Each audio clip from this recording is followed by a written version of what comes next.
Okay, சுகமான என்ற தலைப்பில் நம்ம சுகமான மனம் என்ற தலைப்பில் சில நாட்களாக நம்ம தியானித்து வந்து கொண்டிருக்கிறோம். स्वस्थ मन के बारे में हम कुछ दिनों से ध्यान कर रहे हैं.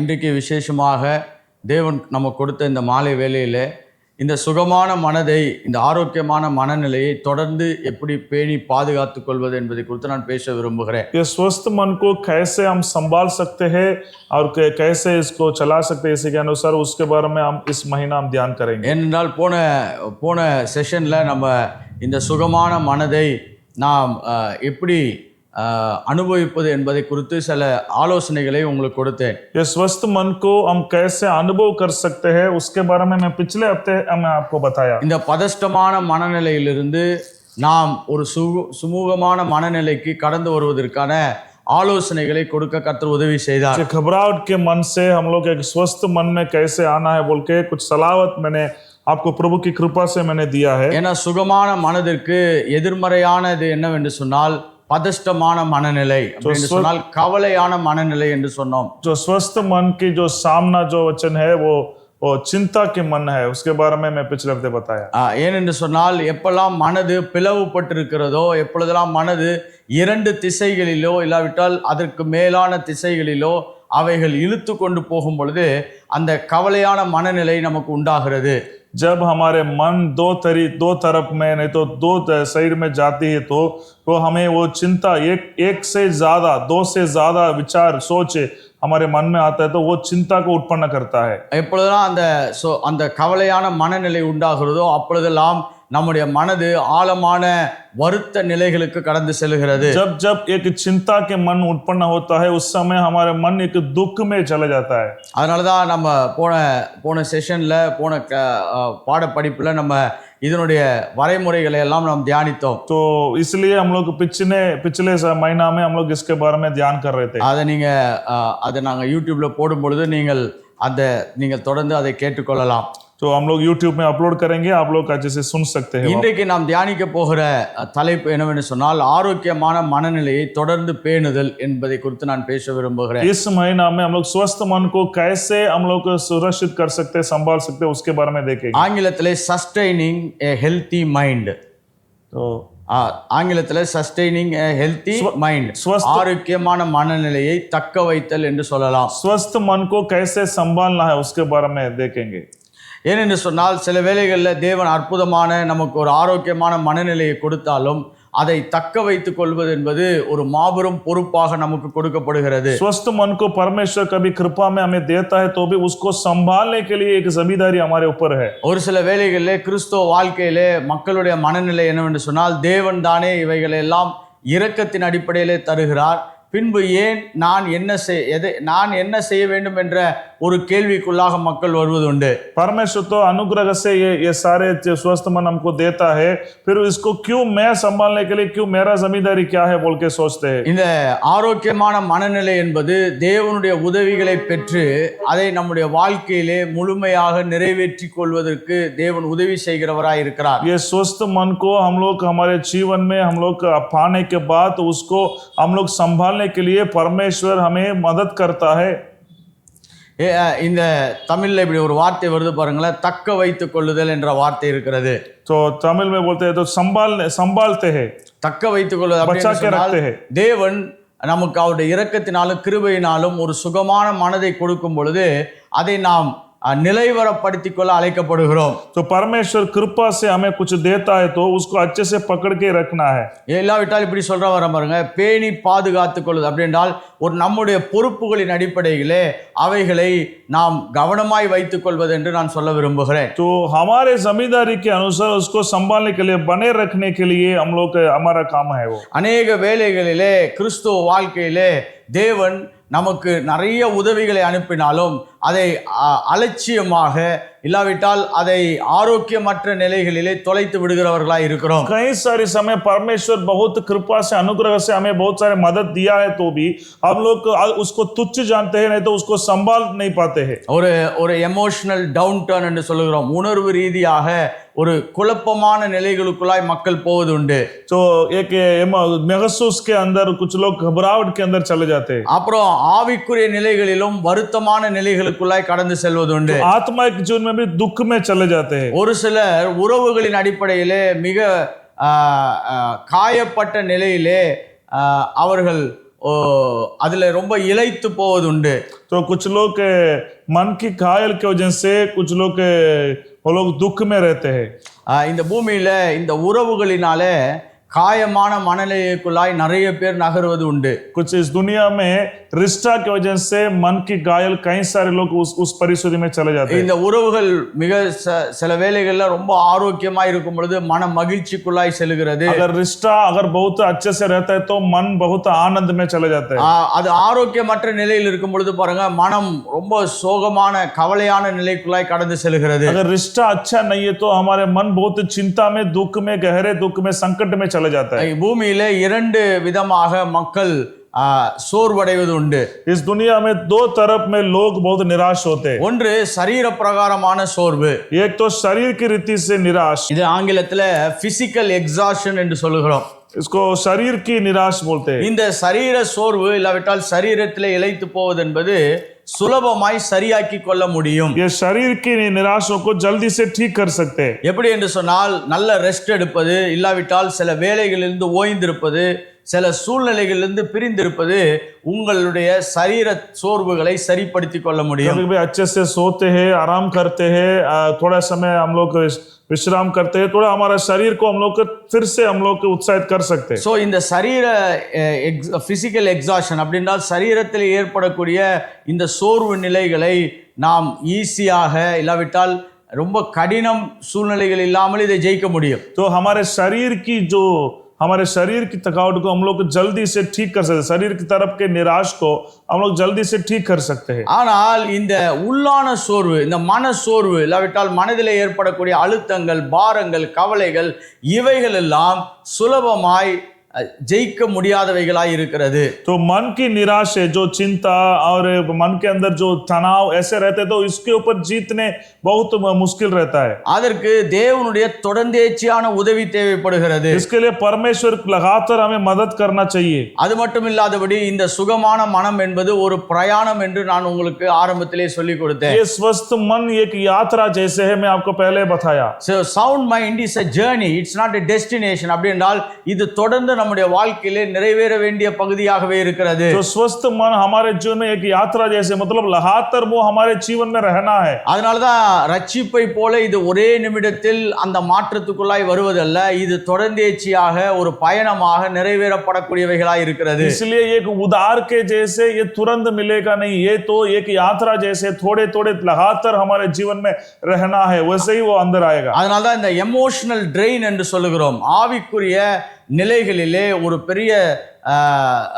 உணர்வு ரீதியான தாக்கத்துக்குள்ளாய் கடந்து செல்வது. तो आत्मिक जीवन में जो महसूस के हिसाब से वो एक ताकत के अंदर लेके जाते. சரி, இப்படிப்பட்ட சூழ்நிலைகளை நம்ம கடந்த 5 பிரிவுகளாக நம்ம தியானித்திருக்கிறோம். तो इसको हम पिछले महीने से 5 भाग से हम लोग पढ़ाई देखे थे. இது ஒரு பெரிய தொடர் போதனையாகவே தேவன் இதை அனுமதிக்கிறார். அதனால இதை நம்ம தொடர்ந்து தியானித்து கொண்டிருக்கிறோம். ஏனென்றால் இந்த ஒவ்வொரு கிளாஸுமே இல்லாட்டால் இந்த ஒவ்வொரு பாடத்திட்டமே எப்படி என்று சொன்னால் நம்முடைய வாழ்க்கையை தேவன் புதிதாக மாற்றுவதற்கு உதவி செய்ய விரும்புகிறவராய் இருக்கிறார். इसलिए हम लोग इस स्वस्थ मन के बारे में 5 शब्द देखे. इस महीना भी परमेश्वर देखने के लिए अगुवाई किया. तो इसके द्वारा परमेश्वर हमारे जीवन को परिवर्तन करना चाहते हैं. இன்றைக்கு நமக்கு அப்பப்போ தேவன் கொடுக்கக்கூடிய ஈவாக கிருபையாக உண்டாக்குகிற அந்த ஆரோக்கியமான மனநிலையை எப்படி பாதுகாத்துக் கொள்வது என்பதை நான் பேச விரும்புகிறேன். आज मैं परमेश्वर कृपा से, दया से जो स्वस्थ मन हमें देता है उसको कैसे हम संभाल सकते हैं उसके बारे में मैं बताता இப்போ हूं. இயேசுவும் இதை தொடர்ந்து தன்னுடைய மனநிலையை ஆரோக்கியமாய் வைத்துக் கொள்வதற்கு தேவனும் இதை பூமியிலே செய்தவராய் இருக்கிறார். प्रभु यीशु मसीह भी अपने मन को स्वस्थ मन में रखने के लिए वो भी कुछ बातों को बताया. என்னோடு கூட லூக்கா எழுதின சுவிசேஷம் 13ஆம் அதிகாரம் 32ஆம் வசனம் 33ஆம் வசனத்தை வாசிக்க போகிறோம். लूका रीति सुसमाचार 13 अध्याय 32 और 33. லூக்கா 13ஆம் அதிகாரம் 32ஆம் வசனம். लूका 13 अध्याय 32. இங்க வாசிக்கும் பொழுது பார்த்தீங்கன்னா இவருக்கும் மனநிலையிலே ஒரு மாற்றத்தை உண்டாக்கக்கூடிய சம்பவங்களை இங்கு அறிவிக்கப்படுகிறது. यहाँ पे भी उनके मन में एक बदला, एक स्वस्थ मन मिलने के लिए एक जवाब यहाँ पर मिल रहा है. 31ஆம் வசனம் எப்படியாக சொல்லுகிறது, அந்த நாளிலே சிலர் பரிசேயர் அவரிடத்தில் வந்து, நீர் இவ்விடத்தை விட்டு போய்விடும், ஏரோது உம்மை கொலை செய்ய மனதாய் இருக்கிறான் என்றார்கள். तो उसी घड़ी कितने फरीसियों ने आकर उससे कहा, यहाँ से निकल कर चले जा, क्योंकि हेरोदस तुझे मार डालने चाहता है. பாருங்க, ஒரு மனமடிவான செய்தி இயேசுவுக்கு சொல்லப்படுகிறது. यहाँ पर एक मन की दुख की संदेश यहाँ पर बता रहा है. இப்ப யாராவது ஒருத்தர் நம்ம கிட்ட வந்து உங்களுடைய உயிரை எடுப்பதற்கு ஒரு திட்டம் தீட்டப்படுகிறது என்று சொல்லப்படும் பொழுது மனதிலே மிகப்பெரிய ஒரு சவால் நிலைகள் ஏற்படலாம். जैसे कि एक आवश्यक के संदेश को किसी ने दिया होगा तो आपको दिया होगा तो तुरंत मन के अंदर एक घबराहट ऐसे तुरंत तो उत्पन्न होता है. அதனால தான் இயேசு இந்த பூமியில வாழும் பொழுது நம்மளை போல எல்லா பாடுகளையும் பட்டவர் என்று நாம் விசுவாசிக்கிறோம். इसलिए प्रभु यीशु मसीह इस दुनिया में जीने के समय हमारे जैसे सब कुछ परेशानी को उसने भी देखा है. சோ இப்போ அவருக்கும் இப்படிப்பட்ட ஒரு துர்ச்செய்தி சொல்லப்படுகிறது. उनको भी एक ऐसे एक अवसर की संदेश उसको मिल रहा है. ஆனால் அந்த வேளையிலே எப்படி ஒரு ஆரோக்கியமான மனநிலையை தேவன் தக்க வைத்துக் கொண்டார். वहां पर कैसे यीशु मसीह अपने स्वस्थ मन को संभाल के रखा. देखिए 32ஆம் வசனத்தை நாம் வாசிக்கும் பொழுது 32 वचन को हम पढ़ेंगे. அதற்கு அவர், நான் இன்றைக்கும் நாளைக்கும் பிசாசுகளை துரத்தி வியாதி உள்ளவர்களை சுத்தமாக்கி 3ஆம் நாளில் நிறைவடைவேன் என்று தேவன் சொன்னார். उसने उनसे कहा, जाकर उस लोमड़ी से कह दो कि देख, मैं आज और कल दुष्टात्मा को निकालता और बीमारों को चंगा करता हूं और तीसरे दिन पूरा करूंगा. இப்ப 33ஆம் வசனம் சொல்றது, இன்றைக்கும் நாளைக்கும் மறுநாளைக்கும் நான் நடமாட வேண்டும் என்று தேவன் சொல்லுகிறார். तो भी मुझे आज और कल और परसों चलना अवश्य है. முதலாவது இந்த ஆரோக்கியமான மனநிலையை தக்க வைத்துக் கொள்வதற்கு ஒரு தீர்மானம் நாம் எடுக்க வேண்டியவர்களாய் இருக்கிறோம். तो स्वस्थ मन को संभालने के लिए कुछ निर्णय लेना आवश्यकता है. இயேசு ஒரு சரியான தீர்மானத்தை எடுத்தார். நீங்க இன்னைக்கு சொல்றதுனால நான் இந்த இடத்தை விட்டு கடந்து போக மாட்டேன், தேவனுடைய சித்தம் இந்த 3 நாட்கள் நான் இங்கே இருந்து வேலை செய்ய வேண்டும் என்று தேவன் சொல்லுகிறார். तो यहाँ पर यीशु मसीह ने निर्धारित किया है, क्या है, आप बोलने से मैं यहाँ से नहीं जाऊंगा, आज कल परसों में 3 दिन प्रभु ने जो योजना बनाया प्रभु की सेवा के लिए उसको पूरा करके ही मैं जाऊंगा. இங்க இயேசு நமக்கு காண்பிக்கிற ஒரு விஷயம் என்னவென்று சொன்னால், உங்களுக்கு எப்படிப்பட்ட செய்திகள் வந்தாலும், உங்களுடைய வாழ்க்கையை அச்சுறுத்த செய்திகள் வந்தாலும், நீங்கள் திடகாத்திரமாய் உறுதியாய் நின்று முடிவெடுக்கிறவர்களாய் இருக்க விரும்புகிறார். यहाँ से यीशु मसीह क्या हमें बता रहा है, आपके जीवन में कैसे भी आवश्यक की संदेश, कुछ दुख की संदेश, निराश की संदेश आएगा तो भी आपके निरंतर के द्वारा आप उसको कैसे संभालना है, स्वस्थ मन को, उसके बारे में बता रहा है. இதே மாதிரி ஒரு சம்பவம் எலியாவுக்கும் நடக்கிறது. ऐसे ही एक संभव एलिया को भी मिला. எலியாவுக்கு எசபேல் ஒரு செய்தி அனுப்புகிறாள், நீ என்னுடைய தீர்க்கதரிசிகளை எல்லாம் கொண்டு போட்டதுனால உன்னை நான் கொண்டு விடுவேன் என்று ஜெசபேல் ஒரு செய்தியை एलिया को अनुपुகிறாள். यसेबेल ऐसे ही एक संदेश को एलिया को भेज रही है, क्या है, तूने मेरे बहाल की भविष्यद्वक्ता को तूने मार डाल दिया, मैं भी तुझे कैसे मार डालूं देख लेना, ऐसे बोल के धमकी दे रही थी. அப்பொழுது எலியா அந்த இடத்தை விட்டு ஓடி போகிறவனாய் இருந்தான். वहां पर एलिया उस जगह से भाग गया. இப்ப இரண்டு பேருக்கும் ஒரு பெரிய வித்தியாசத்தை பார்க்கலாம். दोनों को एक फर्क को आप ध्यान दीजिए. ரெண்டு பேருக்குமே ஒரே மாதிரியான செய்தி தான் வருகிறது. दोनों को एक जैसे ही संदेश मिल रहा है. இங்க ஏரோது இயேசுவை கொலை செய்ய வகை தேடுகிறான் என்ற செய்தி வருகிறது. यहाँ पर यीशु मसीह को हेरोदेस आपको मार डालने के लिए योजना बना रहा है बोल के एक संदेश मिल रहा है. அங்கே ராணி एलियाவை கொலை செய்ய செய்தி வருகிறது. वहां पर यजेबेल जो एलिया को मार डालने के लिए एक धमकी का संदेश भेज रही है. ஆனால் இயேசு தன்னுடைய மனதை அவர் தக்க வைத்துக் கொண்டார். ஆரோக்கியமான மனநிலைக்கு அவர் தன்னை ஆயத்தப்படுத்திக் கொண்டார். यहाँ पर देखिए प्रभु यीशु मसीह अपने स्वस्थ मन को संभाल के एकदम निरंतरित करके बात कर रहा है. என்ன செய்தார் என்று சொன்னால், முதலாவது ஒரு திடகாத்திரமான தீர்மானத்தை எடுக்கிறார். पहले एक एकदम स्थिर के साथ एक निरंतरित किया है. இந்த வேதாகமத்திலே நிறைய இடங்களிலே ஆரோக்கியமான மனதை பாதுகாப்பதற்கு ஒரு திடகாத்திரமான ஒரு தீர்மானமான முடிவு எடுக்க வேண்டியவர்களாய் இருக்கிறோம். इस पवित्र शास्त्र में आपको स्वस्थ मन चाहिए तो आप एक मजबूत के साथ एक निरंतरित करना आवश्यकता है. அப்படினா இங்க இயேசு எப்படி நமக்கு காரியங்களை காண்பிக்க விரும்புகிறார்னா, சூழ்நிலைகளை எனக்கு எதிராக இருந்தாலும் என்னுடைய மனதை நான் ஆளுகிறவனாய் நான் வைத்துக் கொள்ள போகிறேன். यहाँ पर यीशु मसीह क्या निरंतरित किया है, मेरा परिशुद्धि कैसे भी हो, मेरा जो स्वस्थ मन को मैं संभाल के ही रखूंगा. அதனாலதான் ரட்சிக்கப்பட்ட ஒவ்வொரு மனிதனுக்கும் இதை முடிவெடுக்கக்கூடிய ஆற்றல் அவனுக்குள்ளா இருக்கிறது. इसलिए उधार पाए हुए हर एक व्यक्ति को निरंतरित करने का एक सामर्थ्य उसके अंदर दिया गया है. அதனாலதான் நம்ம வேதத்துல 2 தீமோத்தேயு 1ஆம் அதிகாரம் 7ஆம் வசனத்திலே நாம் வாசிக்கிறோம். इसलिए दूसरा तीमुथियुस पहला अध्याय 7वां वचन. நம்ம எல்லாருக்கும் நல்ல தெரிந்த வசனம் தான் பாருங்க. நம்ம தேவன் நமக்கு பயமுள்ள ஆவியை கொடாமல் பலமும் அன்பும் தெளிந்த புத்தியும் உள்ள ஆவியை கொடுத்திருக்கிறார். हम सभी इस वचन को जानते हैं क्योंकि परमेश्वर ने हमें भय की नहीं पर सामर्थ और प्रेम और संयम की आत्मा दी है. நீங்க சொல்ற பாருங்க, but of power and of love and of sound mind. என்னென்ன விதமான ஆயுதங்களை போல தேவன் நமக்கு கொடுத்திருக்கிறார்னா, பலம், அன்பு, தெளிந்த புத்தி உள்ள ஆவியை தேவன் கொடுத்திருக்கிறார். यहाँ पर देखिए परमेश्वर कैसे एक आत्मा हमारे अंदर दिया है कि भय नहीं पर सामर्थ और प्रेम और संयम की आत्मा दी है. அதனால ஒரு டிட்டர்மினேஷன் தான் முதல் ஸ்டெப்பாக நமக்கு இருக்கிறது.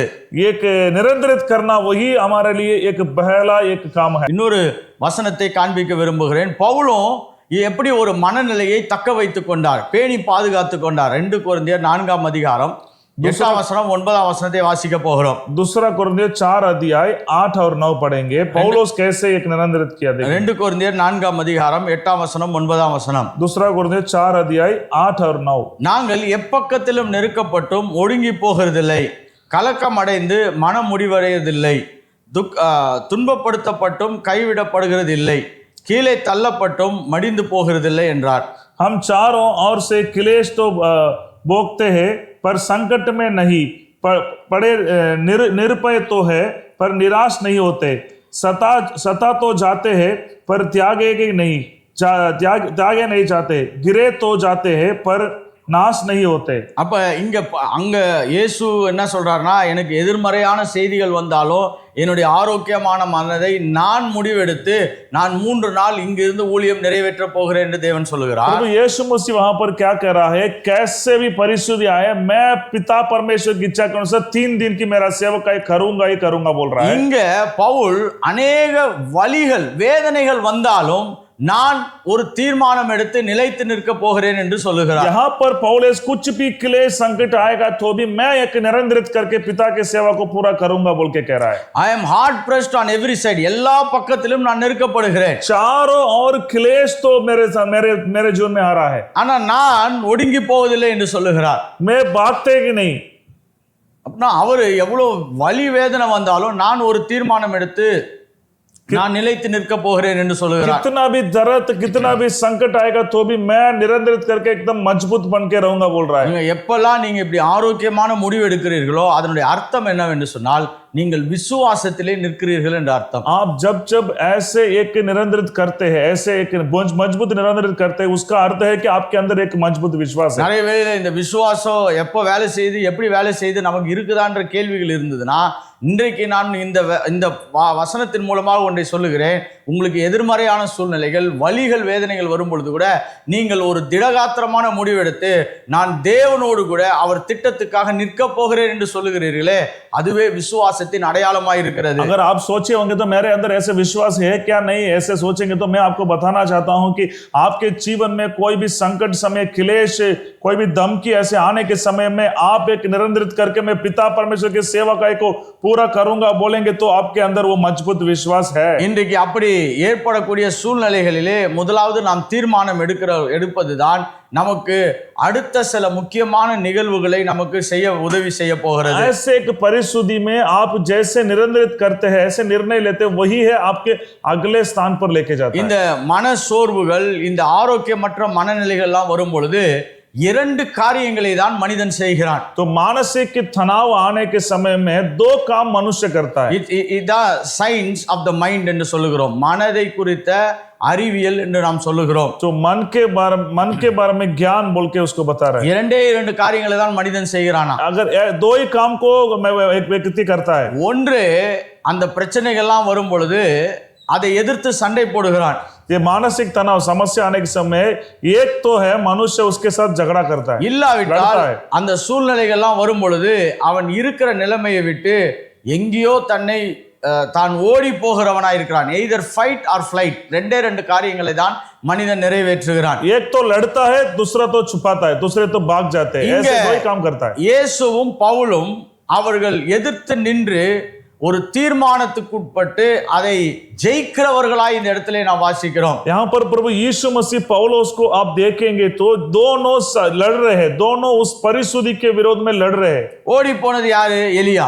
भाग गया कौन है? एलिया. ஆனா இரண்டு தான் இந்த பூமியிலே நிறைவேறக்கூடியவைகளாய் இருக்கிறது. आपके मानसिक तनाव समस्या आने के समय दो ही काम केवल मनुष्य करता है. மன சோர்வுகள், மன அழுத்தங்கள், மன பாரங்கள் வரும் பொழுது ஒன்று மனிதன் இந்த ரியாலிட்டி, இந்த உண்மை நிலைகளிலிருந்து தான் ஓடி போக விரும்புகிறவனாய் இருக்கிறான். तो मन की निराश, तनाव, मानसिक तनाव आने के समय में एक दो काम को मनुष्य करता है, एक तो भाग जाता है. இந்த எலியா ஓடி போன தூரத்தை சொல்றாங்க, இது எத்தனையோ மேரத்தான் ஓடுற தூரத்துக்கு எலியா ஓடி போயிருக்கானா. तो एलिया जितना दूर गया बोल के कह रहा है इतिहास में, वो कैसे माराथन में दौड़ते हैं वैसे इतना दूर ने एलिया ने दौड़ा है.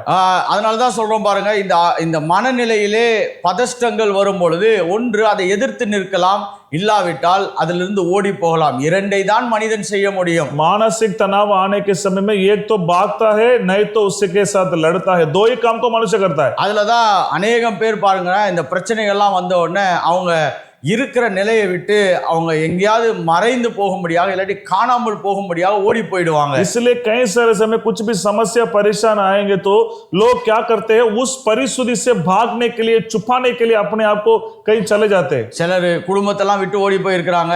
कुछ लोग परिवार को छोड़ के गए हैं. சிலர்லாம் அந்த பிரச்சனையான அந்த ஏரியாவை விட்டு ஓடி போயிருக்கிறாங்க. कुछ लोग जो समस्या को संभाल रहे, परिशुद्धि को उससे ऐसे एरिया से, इलाका से भाग जाते हैं. இல்லாட்டி ஒரு கடைசி கட்ட முடிவாக இந்த பூமியிலே நம்ம இருக்க வேண்டாம் என்று சொல்லி உயிரை மாய்த்து கொள்ளும்படியாக அவர்கள் கடந்து போவது உண்டு. कुछ लोग इतने परिशुद्धि में मैं नहीं रहता हूं, मैं अपने जीवन को त्याग करूंगा बोल के अपने जीवन को मार डालते. அதனாலதான் நம்ம சொல்றோம் பாருங்க, இந்த எதிர்மறையான மனநிலையை ஜெயிப்பதற்கு ஒன்று நாம் எதிர்த்து நின்று ஒரு தீர்மானம் எடுக்க அழைக்கப்படுகிறோம். तो ऐसे एक तनाव के समय में हम लोग को दो काम करते हैं. एक तो उसके साथ लड़ने के लिए निरंतरित करना है. இன்றைக்கு ஒரே ஒரு செய்தியை நான் உங்களுக்கு பதிய வைக்க விரும்புகிறேன். आज मैं एक ही संदेश को मैं आपके अंदर बताना चाहता हूं. நீங்கள் பிரச்சனைகளிலிருந்து ஓடி போவதனால பிரச்சனைகள் தீர போவதில்லை. आप समस्या से भागने के लिए समस्या तो खत्म नहीं होगा. பிரச்சனைகள் வரும் பொழுது நாம் தேவன் அண்டையில் ஓடுகிறவர்களாய் மாற வேண்டும். समस्या आने के समय में आप परमेश्वर के चरणों में आना है. நான் போன கிளாஸ்ல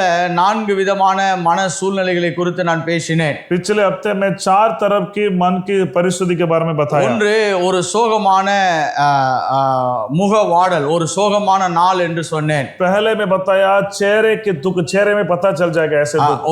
ஒரு முகவாடலிலே இருப்பது, तो चेहरे के पता चल जाएगा उसके मन की दुख. இல்லாவிட்டால் அடுத்தது மன தளர்ச்சியிலே இருப்பது. दूसरा मन की निराश में रहते हैं. அடுத்தது மன அழுத்தத்தில் இருப்பது. मन के तनाव में रहते हैं. நான்காவதாக நம்பிக்கை அற்று விரக்தியின் நிலைகளிலே இருப்பது. तीसरा है कि अपने जीवन को त्याग करने के लिए सोचते हैं ऐसे. இதுல எந்த நிலையில இருந்தாலும் இன்றைக்கு நீங்கள் அதை எதிர்த்து நின்று போராடி ஜெயிக்க கர்த்தர் உதவி செய்கிறவராய் இருக்கிறார். इसमें जो भी आप परिशुद्धि में रहेंगे तो उसमें से परमेश्वर जीतने के लिए आपको मदद करेगा. பாருங்க, தேவன் நம்பிக்கையின் தேவனாய் இருக்கிறார். हमारे परमेश्वर आशा की परमेश्वर. மனிதனுக்கு எப்பெல்லாம் முடியாது, இது நடக்காது, இதுக்கு வாய்ப்பே இல்லை என்று நினைக்கிறோமோ அப்பொழுதெல்லாம் தேவன் தான் உண்மை உள்ளவராய் இருக்கிறார் என்பதை நிரூபிப்பதிலே தேவன் கவனமாய் இருக்கிறார். परमेश्वर कभी भी मनुष्य सोचता है ये असंभव है मेरे जीवन में, ये तो होने वाला नहीं है सोचते हैं, उसी समय परमेश्वर हमें आशा देने वाला है. இன்றைக்கு இந்த ஆவிக்குரிய சூழ்நிலைகளை நாம் சரியாய் பயன்படுத்தி ஆரோக்கியமான மனநிலையை எப்படி தக்க வைத்துக் கொள்வது? आज इस परिस्थिति को देख के हमारे स्वस्थ मन को कैसे संभालना है. இன்னைக்கு ஒரு சில யுக்திகளை நான் காண்பிக்க போகிறேன், ஸ்ட்ராட்டஜிஸை காண்பிக்க விரும்புகிறேன். आपको मैं कुछ युक्ति को मैं बताना चाहता हूं. எப்படி ஆரோக்கியமான மனநிலையை தக்க வைத்துக் கொள்வது, कैसे स्वस्थ मन को हम संभालना है. சில வேளைகளில் கர்த்தர் நமக்கு கொடுக்கிற இந்த ஆசீர்வாதமான நிலைகளை நாம் அலட்சியமாய் தொலைத்து விடக்கூடாது, கவனமாய் அதை செயல்படுத்த அழைக்கப்படுகிறோம். तो जैसे परमेश्वर कुछ हमको स्वस्थ मन देने के समय में उसको अच्छे से संभालना चाहिए. எப்படி இதை செய்ய போகிறோம் அப்படின்றதை குறித்து நான் சில வழிமுறைகளை காண்பிக்க விரும்புகிறேன். इसको कैसे कर सकते हैं बोल के मैं आपको कुछ रणनीति बताना चाहता हूं. முதலாவது, தேவனிடத்தில் உங்கள் இருதயத்தை முழுமையாக உண்மையாய் சொல்லுவதற்கு கற்றுக்கொள்ளுங்கள். पहले परमेश्वर से अपने मन को पूर्ण रीति से संपूर्ण रीति से बताना चाहिए. Be honestly tell what you are feeling. आपके समस्या को ईमानदारी से बोलिए प्रभु से. தேவனிடத்துல உண்மையாய் நீங்கள் என்ன உணர்கிறீர்கள் என்பதை சொல்ல கற்றுக்கொள்ளுங்கள். आपके अंदर क्या महसूस हो रहा है, आप क्या सोच रहे हो, उसको परमेश्वर से ईमानदारी से सच्चाई से बोलिए. நிறைய ஆவிக்குரிய பரிசுத்தவான்களுக்கு ஒரு ஒரு ஒரு தப்பான மனநிலை இருக்கிறது. कई सारे आत्मा के जो पिता लोग देख रहे बड़े लोग हैं उसके अंदर एक गलत कल्पना है. நான் பைபிள் படிக்கிறவன், ஜெபிக்கிறவன், கர்த்தருக்கென்று வாழுகிறவன், நான் இப்படி போய் கர்த்தர்ட்ட என் மனசை திறந்து பேசினா அவர் என்ன நினைச்சுப்பாரு அப்படின்ற ஒரு கவலை இருக்கிறது. मैं बड़े सेवक हूं, मैं इतना बाइबल पढ़ता हूं, मैं इतना सेवा किया हूं, मैं जाके ऐसे बातों को मैं प्रभु से बोलूंगा तो प्रभु मेरे बारे में क्या सोचेगा, ऐसे सोचते हैं. பாருங்க, இப்படிதான் பிசாசு உங்களுக்கு தேவையில்லாத ஒரு பிம்பம், ஒரு இமேஜினரி பிக்சரைசேஷனை கொண்டு வருவான். ऐसे ही शैतान आपके अंदर एक कल्पना को लेके आएगा. அநேக வேளைகள்ல பாருங்க, கர்த்தர்ட்ட போய் நம்ம மனம் திறந்து பேசுவது கிடையாது. कई सारे समय परमेश्वर से मन खोल के बात नहीं करते. அது சில பேர் நினைச்சுக்கிறாங்க அது ஏதோ ஒரு ஆவிக்குரிய குறைபாடுகள் என்று நினைக்கிறாங்க. कई सारे लोग सोच रहे वो एक कमजोरी की प्रार्थना है, ऐसे सोच रहे. நான் ஒன்று சொல்றேன் பாருங்க, பூமியில நீங்க சரியாய் நல்லபடியாய் மனம் திறந்து பேசுவது தேவனாகிய கர்த்தரிடத்துல மட்டும்தான் நீங்கள் பேசுவது நலமானது.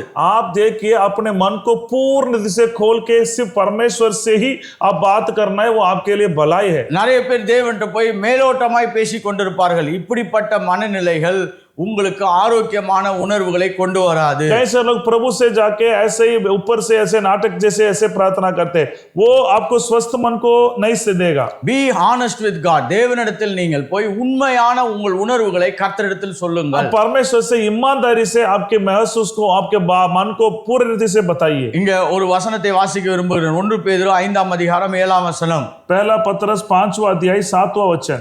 அவர் உங்களை விசாரிக்கிறவர் ஆனபடியால் உங்கள் கவலைகளை எல்லாம் அவர் மேல் வைத்து விடுங்கள். और अपने सारे चिंता उसी पर डाल दो क्योंकि उसको तुम्हारा ध्यान है. இந்த இடத்துல ஒரு அருமையான டிரான்ஸ்லேஷன் இருக்குது. Unload all your burdens. आप और अपनी सारे चिंता उसी पर डाल दो. அப்படி என்று சொன்னால் நீங்கள் எதையோ ஒன்றை கையிலே சுமந்து கொண்டிருக்கிறீர்கள், அவிட்டால் உங்களுடைய வாழ்க்கையிலே சுமந்து கொண்டிருக்கிறீர்கள், அதை தேவனிடத்தில் போய் இறக்கி வையுங்கள் என்று வசனம் சொல்லுகிறது. अंग्रेजी में ऐसे लिखा है, अपना जो बोझ है वो प्रभु पर डाल, ऐसे लिखा है. ஆங்கிலத்தில் சொல்ற பாருங்க, be brutally honest with God. அப்படி என்றால் முடிந்த அளவு எல்லா விதத்திலும் உண்மை நிலைகளை கர்த்தரிடத்தில் போய் பேசுகிறவர்களா இருங்கள். तो ऐसे अर्थ है इसका, आप कितना हो सकते हैं उतना ईमानदारी से आपके मन में जो भी है उसको ऐसे ही मन के खोल के प्रभु से बात कीजिए. எப்படி மனநிலையை தக்க வைத்துக் கொள்வது என்பதற்காக பேசிக் கொண்டிருக்கிறேன். कैसे स्वस्थ मन को संभाल सकते हैं उसके बारे में मैं बता रहा हूं. உங்களுடைய என்ன உணர்வுகள் இருக்குதோ அந்த உணர்வுகளை எல்லாம் கர்த்தரிடத்திலே தெளிவாக இறக்கி வைக்க கற்றுக்கொள்ளுங்கள். आपके अंदर जो भी महसूस है, जो भी आपके अंदर बात है, उसको प्रभु से ईमानदारी से बोलिए. இப்போ ஒரு सिलருக்கு சில கேள்விகள் வரலாம். நம்ம விசுவாசத்துல தானே நம்ம பேச அழைக்கப்படுகிறோம். அப்ப கர்த்தர்கிட்ட போய் நம்ம பிரச்சனையெல்லாம் உணர்வு பூர்வமா சொன்னா இது விசுவாசமற்ற நிலையாக இருக்கும் அல்லவா என்ற ஒரு கேள்வி வரலாம். कई सारे लोग ऐसे सोचे होंगे हम प्रभु से कभी भी विश्वास की बात ही करना है ना, अगर आप जैसे बोल रहे ऐसे मन खोल के ईमानदारी से सारे बातों को मन में जो भी है उसे बताएंगे तो अविश्वास की बात हो जाएगा था, ऐसे आपके अंदर शक आ रहा है. இது ஏதோ ஒரு அவிசுவாசம் கிரியை மாதிரி எல்லாம் இருக்குது பாஸ்டர் அப்படின்னு நினைக்கலாம். तो एक तो अविश्वास की खरम जैसे लग रहा है, ऐसे सोच आएगा आपके अंदर. விசுவாசம் என்பது பிரச்சனைகளை பார்த்து பேசுவது. विश्वास है अब समस्या को देख के बात करना. ஆனால் தேவனிடத்தில் உங்கள் இருதயத்தை முழுமையாக உண்மையாக திறந்து பேசுவது. तो परमेश्वर से अपने मन को पूर्ण रीति से ईमानदारी से बोलना है. You talk your brutally honest feeling with God. Okay.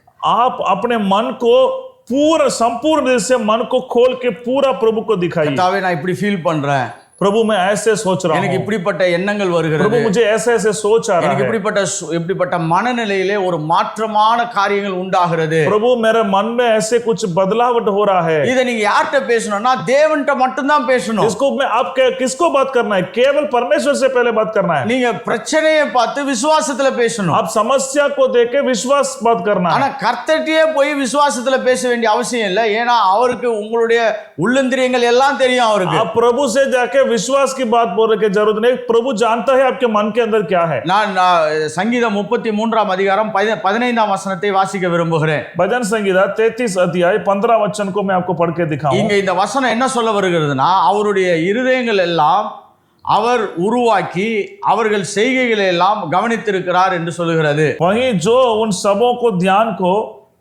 करता है और उनके सब कामों को विचारों करता है। அப்படி என்றால் கர்த்தர் நம்முடைய இருதயத்திலே உருவாகக்கூடிய எல்லா உணர்வுகளையும் அறிந்தவராய் இருக்கிறார். परमेश्वर हमारे हृदय में उत्पन्न होने वाले सारे बातों को जानता है। பாருங்க, நம்ம எப்பெல்லாம் நம்ம மனம் திறந்து உணர்வு பூர்வமாக பேசுகிறோமோ அப்பொழுதெல்லாம் கர்த்தர் பார்க்கிறாரு, இவன் உண்மையை நம்ம கிட்ட பேசுறான்னு கர்த்தர் உணர்கிறார். जब जब आप प्रभु के पास जाके अपना मन खोल के पूर्ण स्थिति से ईमानदारी से बात करते हैं, तभी प्रभु देखता है ये मेरे से सच्चाई से बात करता है, ईमानदारी से प्रार्थना करता है, ऐसे बात देखता है आपको प्रभु। எப்பெல்லாம் நீங்க கர்த்தர்கிட்ட போய் மனம் திறந்து உண்மையை பேசுறீங்களோ அப்பொழுது அவர் அதை ஏற்றுக்கொள்ளுகிறவராய் இருக்கிறார். ஏனென்று சொன்னால் இருதயத்தின் நினைவுகளை பேசுவது நல்லது. जब जब आप ईमानदारी से अपने मन के गहरे में जो भी बातें आप प्रभु से बताएंगे, उस समय प्रभु उसको ग्रहण करता है, ताकि आपके हृदय की पूरा बातों को प्रभु को बताना जरूरी है। இன்னொரு விஷயம் சொல்ற பாருங்க, நீங்க அவரை அப்பா பிதா என்று சொல்லுகிறோம். அப்பாவுக்கு எப்பயுமே பிள்ளைகள் உணர்வு பூர்வமாய் பேசுவது அவருக்கு மனதை நெகிழ வைக்கும். तो हम आप पिता को पिता बोलते हैं, अपा पिता बोलते हैं, तो अपा पिता मतलब बच्चे लोग उसको मन खोल के बात करेंगे तो उसके लिए बहुत आनंदित है। அதனால நீங்க ஜெபம் பண்ணும் பொழுது ஹானஸ்டா ஜெபம் பண்ண கற்றுக்கொள்ளுங்க. आप प्रार्थना करते हैं तो ईमानदारी से प्रार्थना कीजिए। சில வேளையில நீங்க 10 பேரோடு இருக்கும் பொழுது ஹானஸ்டா ப்ரே பண்ண முடியலன்னா அதுக்கு தான் தனி ஜெபம் ஒன்றை தேவன் வைத்திருக்கிறார். நீங்க தேவனோடு கூட தனியாக உட்கார்ந்து உங்களுடைய இருதயத்திற்கு நினைவுகளை எல்லாவற்றையும் இறக்கி வைக்க கற்றுக்கொள்ளுங்க. आप 10 लोगों के साथ प्रार्थना करेंगे, ऐसे प्रार्थना नहीं कर सकते हैं आप। इसलिए आपके व्यक्ति का जीवन आप अकेला बैठ के प्रार्थना करने के समय में अपने मन को पूर्ण रीति से बताइए। நிறைய பேர் தேவனிடத்திலே மாய்மாலமான மனநிலையிலே போவது உண்டு. कई सारे लोग एक झूठे विचार के साथ प्रभु के चरणों में 1 Chronicles 28:9 ஒன்று நாளாகமும் 28ஆம் அதிகாரம் 9ஆம் வசனத்தை வாசிக்க விரும்புகிறேன். पहला इतिहास 28 अध्याय का 9 वचन को हम पढ़ेंगे। இந்த வசனத்தை முழுசா வாசிக்காதபடி நடுவுல ஒரு பகுதியை வாசிக்கிறேன். கர்த்தர் எல்லா இருதயங்களையும் ஆராய்ந்து நினைவுகளின் தோற்றங்களை எல்லாம் அறிந்திருக்கிறார். क्योंकि यहोवा मन को जानता है और विचार में जो कुछ उत्पन्न होता है उसे समझाता है। वो बीच में 9 वचन की बीच में लिखा है। கர்த்தர் எல்லா இருதயங்களையும் ஆராய்ந்து நினைவுகளின் தோற்றங்களை எல்லாம் அறிகிறார் என்று சொல்லப்படுகிறது. क्योंकि यहोवा मन और विचार में जो कुछ उत्पन्न होता है उसे समझाता है। என்ன சொல்றாரு? நம்ம இருதயத்தின் நினைவுகள் எல்லாத்தையும் அவர் அறிந்து வைத்திருக்கிறாராம். அப்ப நீங்க போய் உண்மையா சொல்லும் பொழுது அவர் சொல்றாரு, இவன் கரெக்டா எல்லாத்தையும் சொல்றான்னு அவர் ஒத்துக்கிறாரு. तो परमेश्वर आपके मन को जानता है, तो आप वैसे जैसे वो जानता है वैसे आप प्रार्थना करेंगे तो प्रभु सोचेगा मेरे बच्चे अभी ईमानदारी से प्रार्थना किया। இன்னொருத்தர் சொல்லுவாங்க, நம்ம சொல்றதெல்லாம் கேட்கறதுக்கு அவர் இன்ட்ரெஸ்டா இருக்கிறாரா அப்படின்ற ஒரு இன்னொரு கேள்வி இருக்கிறது. कुछ लोग ऐसे भी बोलते हैं हम जो भी बोलते हैं प्रभु सुनता है क्या, ऐसे भी बोलते हैं कुछ लोग। ஏன்னா சில பேர் தேவனை ரொம்ப தொலை தூரத்தில் இருக்கக்கூடிய ஒரு நபராகவே பார்த்து அவரை அப்படியே பழக கற்றுக்கொண்டவர்களாக இருக்கலாம். कई सारे लोग प्रभु को बहुत दूर से देखते हैं, वैसे ही रिश्ता रखते हैं, ऐसे ही अपने जीवन का आदत बन गए। ஒரு வசனத்தை நான் ஞாபகப்படுத்த விரும்புகிறேன். சங்கீதம் 116 1-2 வாசிக்க போகிறோம். भजन संगीता 116 पहला दूसरा वचन को हम पढ़ेंगे। தேவனோடு கூட அதிகமாக மனதில் இருக்க பாரங்களை இறக்கி வச்சு அதுல ரொம்ப எக்ஸலண்டா வேலை செய்தது யாருன்னா தாவீது தான். तो परमेश्वर से अपना बोझ को पूरा डाल के बहुत ईमानदारी से प्रार्थना किए हुए व्यक्ति कौन मालूम है? दाऊद है। அதனால தான் அவனுக்கு ஆயிரக்கணக்கான பிரச்சனைகளிலும் அவன் ஆரோக்கியமான மனதை தக்க வைத்துக் கொள்ள அவனுக்கு முடிந்தது. इसलिए कई सारे उनके सामने वाले परिस्थिति में समस्या में भी अपने स्वस्थ मन को बचा के रखा. அவர் சொல்றான், நான் என் பிரச்சனை எல்லாத்தையும் சொல்லுவேன், அதெல்லாம் அவர் இன்ட்ரெஸ்டா கேட்பாருன்றதே அவன் நம்புகிறான். वो कैसे भरोसा रखता है, मेरे सारे समस्या को मैं प्रभु को बोलता हूँ, वो मेरा प्रार्थना सुनता है बोल के वो विश्वास कर रहा है. 1-2 வசனங்களை வாசிக்க போகிறோம். சங்கீதம் 116. கர்த்தர் என் சத்தத்தையும் என் விண்ணப்பத்தையும் கேட்டதினால் அவரில் அன்பு கூறுகிறேன். मैंने प्रेम रखता हूं इसलिए कि यहोवा ने मेरे गिड़गिड़ाने को सुना है. அவனுக்கு எவ்வளவு பெரிய ஒரு நம்பிக்கை பாருங்க. நான் எவ்வளவு என் உணர்வுகள் எவ்வளவு சொன்னாலும் அவர் இன்ட்ரெஸ்டா உட்கார்ந்து கேட்கிறாரு. उसके आशा को देखिए, मैं जो मेरे मन को जो भी बोलता हूं मेरा प्रभु सुनता है. அவர் தமது செவியை எனக்கு சாய்த்தபடியால் நான் உயிரோடு இருக்கும் அளவும் அவரை தொழுது கொள்வேன் என்று சொல்கிறார். उसने जो मेरी और कान लगाया है इसलिए मैं जीवन पर उसकी पुकारा करूंगा. ஏன் அவரு இருதயத்தை நமக்கு பேசும் பொழுது அதை இசைந்து கேட்கிறார் என்று சொன்னால், அவர் ஒரு தகப்பனாக நம்முடைய உணர்வுகளை அவர் அங்கீகரித்து கேட்கக்கூடியவராய் இருக்கிறார். जो क्यों हम इतना बोलते हैं प्रभु सुनता है, मालूम है वो हमारे पिता है, वो हम उनके बच्चे हैं, इसलिए हम हमारे मन की ईमानदारी से बोलते हैं तो प्रभु बहुत ध्यान से हमारे प्रार्थना को सुनता है. நம்ம பிள்ளைங்க கூட நம்ம கிட்ட வந்து ரொம்ப உணர்வு பூர்வமா பேசும் பொழுது நம்மளுக்கு ஒரு பெரிய மகிழ்ச்சி இருக்கும். आप देखिए आपके बच्चे लोग ईमानदारी से महसूस के साथ आके आपसे बात करेंगे तो बहुत आपको आनंदित होगा. இந்த தாய் தகப்பன்லாம் பிள்ளைங்களை ஸ்கூலுக்கு அனுப்பிச்சிட்டு அப்புறம் அவங்க ஸ்கூல்ல இருந்து வந்த உடனே அவங்களை உட்கார வச்சு என்ன நடந்துச்சு எப்படி நடந்துச்சுன்னா அந்த பிள்ளைங்க உணர்வுபூர்வமா இதை சொல்லி கொடுத்தாங்க, நாங்க இப்படி விளையாடணும், எங்க டீச்சர் இப்படி பேசினாங்கன்னு அப்படியே எக்ஸைட்டடா சொல்லும் பொழுது பாத்தீங்கன்னா தாயின் தகப்பனுக்கு அப்படியே ஒரு பெரிய மகிழ்ச்சி இருக்கும். जैसे माँ बाप अपने बच्चे को स्कूल में भेजता है तो वापस वो बच्चे स्कूल से आते हैं तो बच्चे को बैठ के स्कूल में क्या हुआ है बच्चे बोलता है स्कूल में ऐसे हुआ, टीचर ऐसे सिखाया, मैं ऐसे गेम खेला है, ऐसे सब कुछ बताया तो माँ बाप बहुत ध्यान से सुनते हैं बच्चे की बातों को. ஆனா அதே குழந்தைங்க கொஞ்ச நாள் கழிச்சு அப்பா அம்மா கிட்ட உட்காந்து பேசணும்னா இந்த அப்பா அம்மா உட்காந்து கேட்கறது கிடையாது. वो बच्चे लोग थोड़ा बढ़ने के बाद बच्चे लोग माँ बाप से बैठ के बात करने के लिए बैठती है तो माँ बाप बैठते नहीं है उसके साथ. சில வேளை அப்பா அம்மா உட்காந்து கேட்க ஆயத்தமா இருந்தாலும் இந்த பிள்ளைங்க மனம் திறந்து பேசுறது கிடையாது. कुछ घर पे माँ बाप बैठने के लिए तैयार रहते हैं, बच्चे लोग तैयार नहीं रहते. ஏன்னா அவங்க சொல்றாங்க எங்க உணர்வுகள் எல்லாம் அவங்க புரிஞ்சிக்க மாட்டாங்கன்றாங்க. ताकि बच्चे लोग जवान लोग बोलते हैं हमारे महसूस को माँ बाप नहीं समझते. ஆனா தேவனாகிய கர்த்தர் அப்படி இல்லை. நம்ம எவ்வளவுதான் மனம் திறந்து அவரிடத்தில் பேசினாலும் அவைகளை எல்லாவற்றையும் கேட்கிறதுக்கு ஆர்வம் உள்ள தேவனாய் இருக்கிறார். हमारा परमेश्वर ऐसे परमेश्वर नहीं है, हम कितना भी ईमानदारी से मन खोल के बात करेंगे तो हमारे सारे बातों को सुनने के लिए वो हमारे प्यारे पिता है. அதனாலதான் நீங்கள் சங்கீதம் 103:13 வாசிக்கும் பொழுது, इसलिए भजन संगीता 103:13 पढ़ेंगे तो 103 சங்கீதம் 103 भजन संगीता 103 வசனத்தை வாசிக்கும் பொழுது 13 वचन को पढ़ेंगे तो தகப்பன் தன் பிள்ளைகளுக்கு இறங்குறது போல கர்த்தர் தமக்கு பயந்தவர்களுக்கு இறங்குகிறார் என்று சொல்லப்படுகிறது. जैसे पिता अपने बालकों पर दया करता है वैसे ही यहोवा अपने डरावियों के पर दया करता है. எப்படி தகப்பன் பிள்ளைகளுடைய உணர்வுகளுக்கு ஒரு பெரிய வரவேற்பு கொடுத்து கேட்கிறாரோ அந்த மாதிரி நீங்கள் இருதயங்களை திறந்து ஜெபிக்கும் பொழுது கர்த்தர் அப்படிப்பட்ட உணர்வுகளை வரவேற்று கேட்கிறவராய் இருக்கிறார். जैसे एक बच्चे अपने मन को ईमानदारी से बोलते हैं तो बच्चे बहुत उसका पापा एक स्वागत के साथ ग्रहण करता है, वैसे आप भी ईमानदारी से प्रार्थना करते तो हमारा पिता परमेश्वर भी बहुत ध्यान से सुनता है, ग्रहण करता है. நீங்க சின்ன விஷயமோ பெரிய விஷயமோ அது வந்து ரொம்ப சொல்ல முடியாத விஷயமோ இல்லாவிட்டால் இதை சொன்னா கர்த்தர் என்ன நினைப்பாரோ இப்படிப்பட்ட எந்த கவலைகளும் இல்லாம பாரத்தை இறக்கி வைக்க கற்றுக்கொள்ளுங்கள். जैसे बात छोटी हो बड़ी हो, जो भी बात ऐसे बात बोलेंगे परमेश्वर मेरे बारे में क्या सोचेगा, ऐसे विचारों को मैं बता सकता हूं क्या, ऐसे नहीं. आप जितना मन खोल के प्रभु से बताएंगे उतना परमेश्वर आपके ऊपर आनंदित करेगा. Be honest with God. परमेश्वर से ईमानदारी से रहिए. ஒரு சில வேளைகள்ல நம்ம இந்த ஆவிக்குரிய கலாச்சாரம் ஒன்று நமக்குள்ள வந்து சேரலாம். जैसे कि आत्मा के समाचार बोल के ऐसे कुछ बात हमारे अंदर आता है. இப்படிப்பட்ட மொழி நடையிலெல்லாம் பேசினாதான் கர்த்தர் கேட்பாரு. ऐसे तरीका से ऐसे बात शब्दों से बात करेंगे तभी परमेश्वर सुनता है.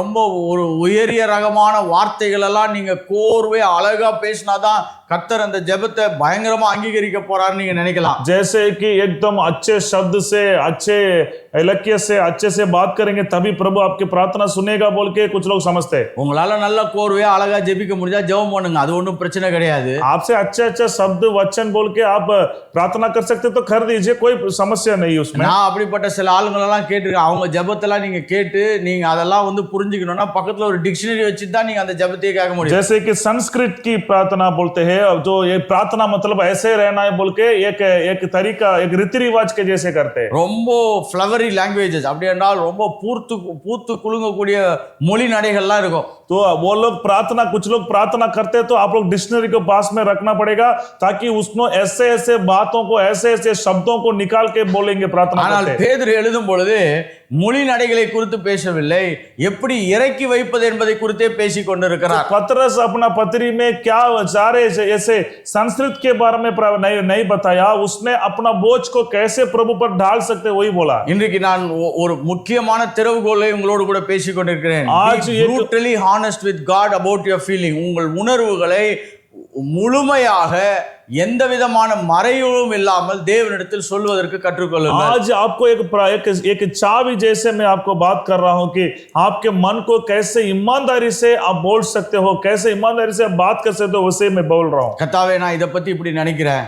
परमेश्वर, इसके बारे में मैं ऐसे सोच रहा இந்த हूं। சூழ்நிலை என்னை இப்படி ஒரு மனநிலைக்கு கொண்டு போகிறது. प्रभु, ये परिस्थिति मुझे ऐसे एक मन की बदलावट में लेके நான் जा रहा है। நம்பின இவர்கள் எல்லாம் எனக்கு இப்படிப்பட்ட மாறுதலான வேலையை செய்து வைத்திருக்கிறார்கள். परमेश्वर, मैं जिसके ऊपर मनुष्य के ऊपर आशा रखा था वो लोग मेरे विरोध में ऐसे कर रहे हैं। Be honest with God. ईमानदारी से।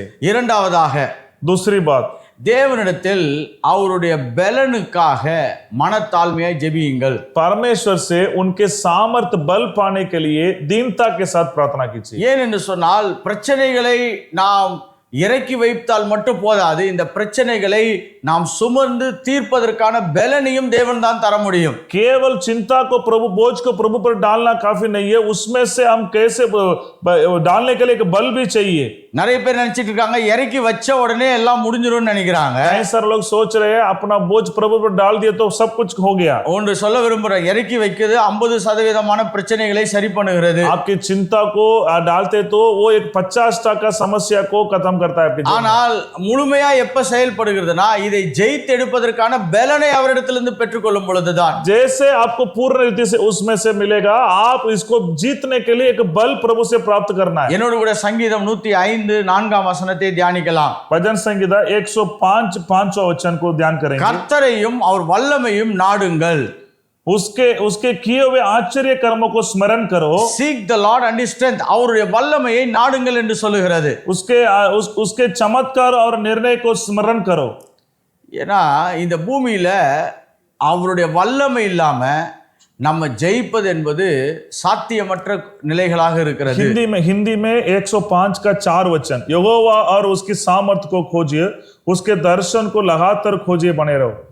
ஏன்னா சில வேளைகள்ல நம்ம பாரத்தை இறக்கி வச்சிடறோம், ஆனா எப்படி தீர்வு வரப்போகிறதுனா அவைகளை எல்லாம் ஜெயிப்பதற்கான பலனையும் தேவனிடத்தில் கேட்டு பெற்றுக்கொள்ள போகிறோம். कुछ समय हम चिंता को, बोझ को प्रभु पर डाल देते हैं, पर कैसे जीतना है बोल के प्रभु से उससे एक बल पाना जरूरी है। ஒரு சிலர் என்ன நினைக்கிறாங்கன்னா, இறக்கி வச்சோன்னா இதுக்கப்புறம் கர்த்தர் எப்படி பார்த்து கொள்ள போகிறார்னா உங்களுக்கு பலனை கொடுத்து அதை பார்த்து கொள்ள போகிறார். तो अपना बोझ, चिंता को प्रभु पर डालने के बाद परमेश्वर कैसे संभालेगा, उसको संभालने के लिए आपको बल देगा प्रभु। நிறைய பேர் கர்த்தர்ட்ட சொல்லிட்டாங்க, அவர் இனிமேல் எல்லாம் பார்த்துக்க போறாரு. கரெக்ட், எப்படி பார்த்துக்க போறாருன்றதுதான் இப்ப அடுத்த கேள்வி. प्रभु से मैंने बता दिया भैया, प्रभु सारा चिंता, सारा बोझ को देखेगा बोलेगा, नहीं नहीं, कैसे संभालेगा वही बात है। பாருங்க, இந்த பைபிள் ஸ்டடி எல்லாம் இப்படி மூளை முடுக்குகள், ஒரு சில முக்கியமான இடங்களை எல்லாம் கற்றுக் கொடுப்பதற்காகவே தேவன் வடிவமைத்திருக்கிறார். ऐसे जो बाइबल के अध्ययन है, कुछ अच्छे अच्छे बातों को आपको सिखाने के लिए ही यहाँ पर रखा है। கர்த்தரிடத்துல இறக்கி வைத்து விடுங்கள், அவர் உங்கள் பாரத்தை சுமந்து கொள்வார்னா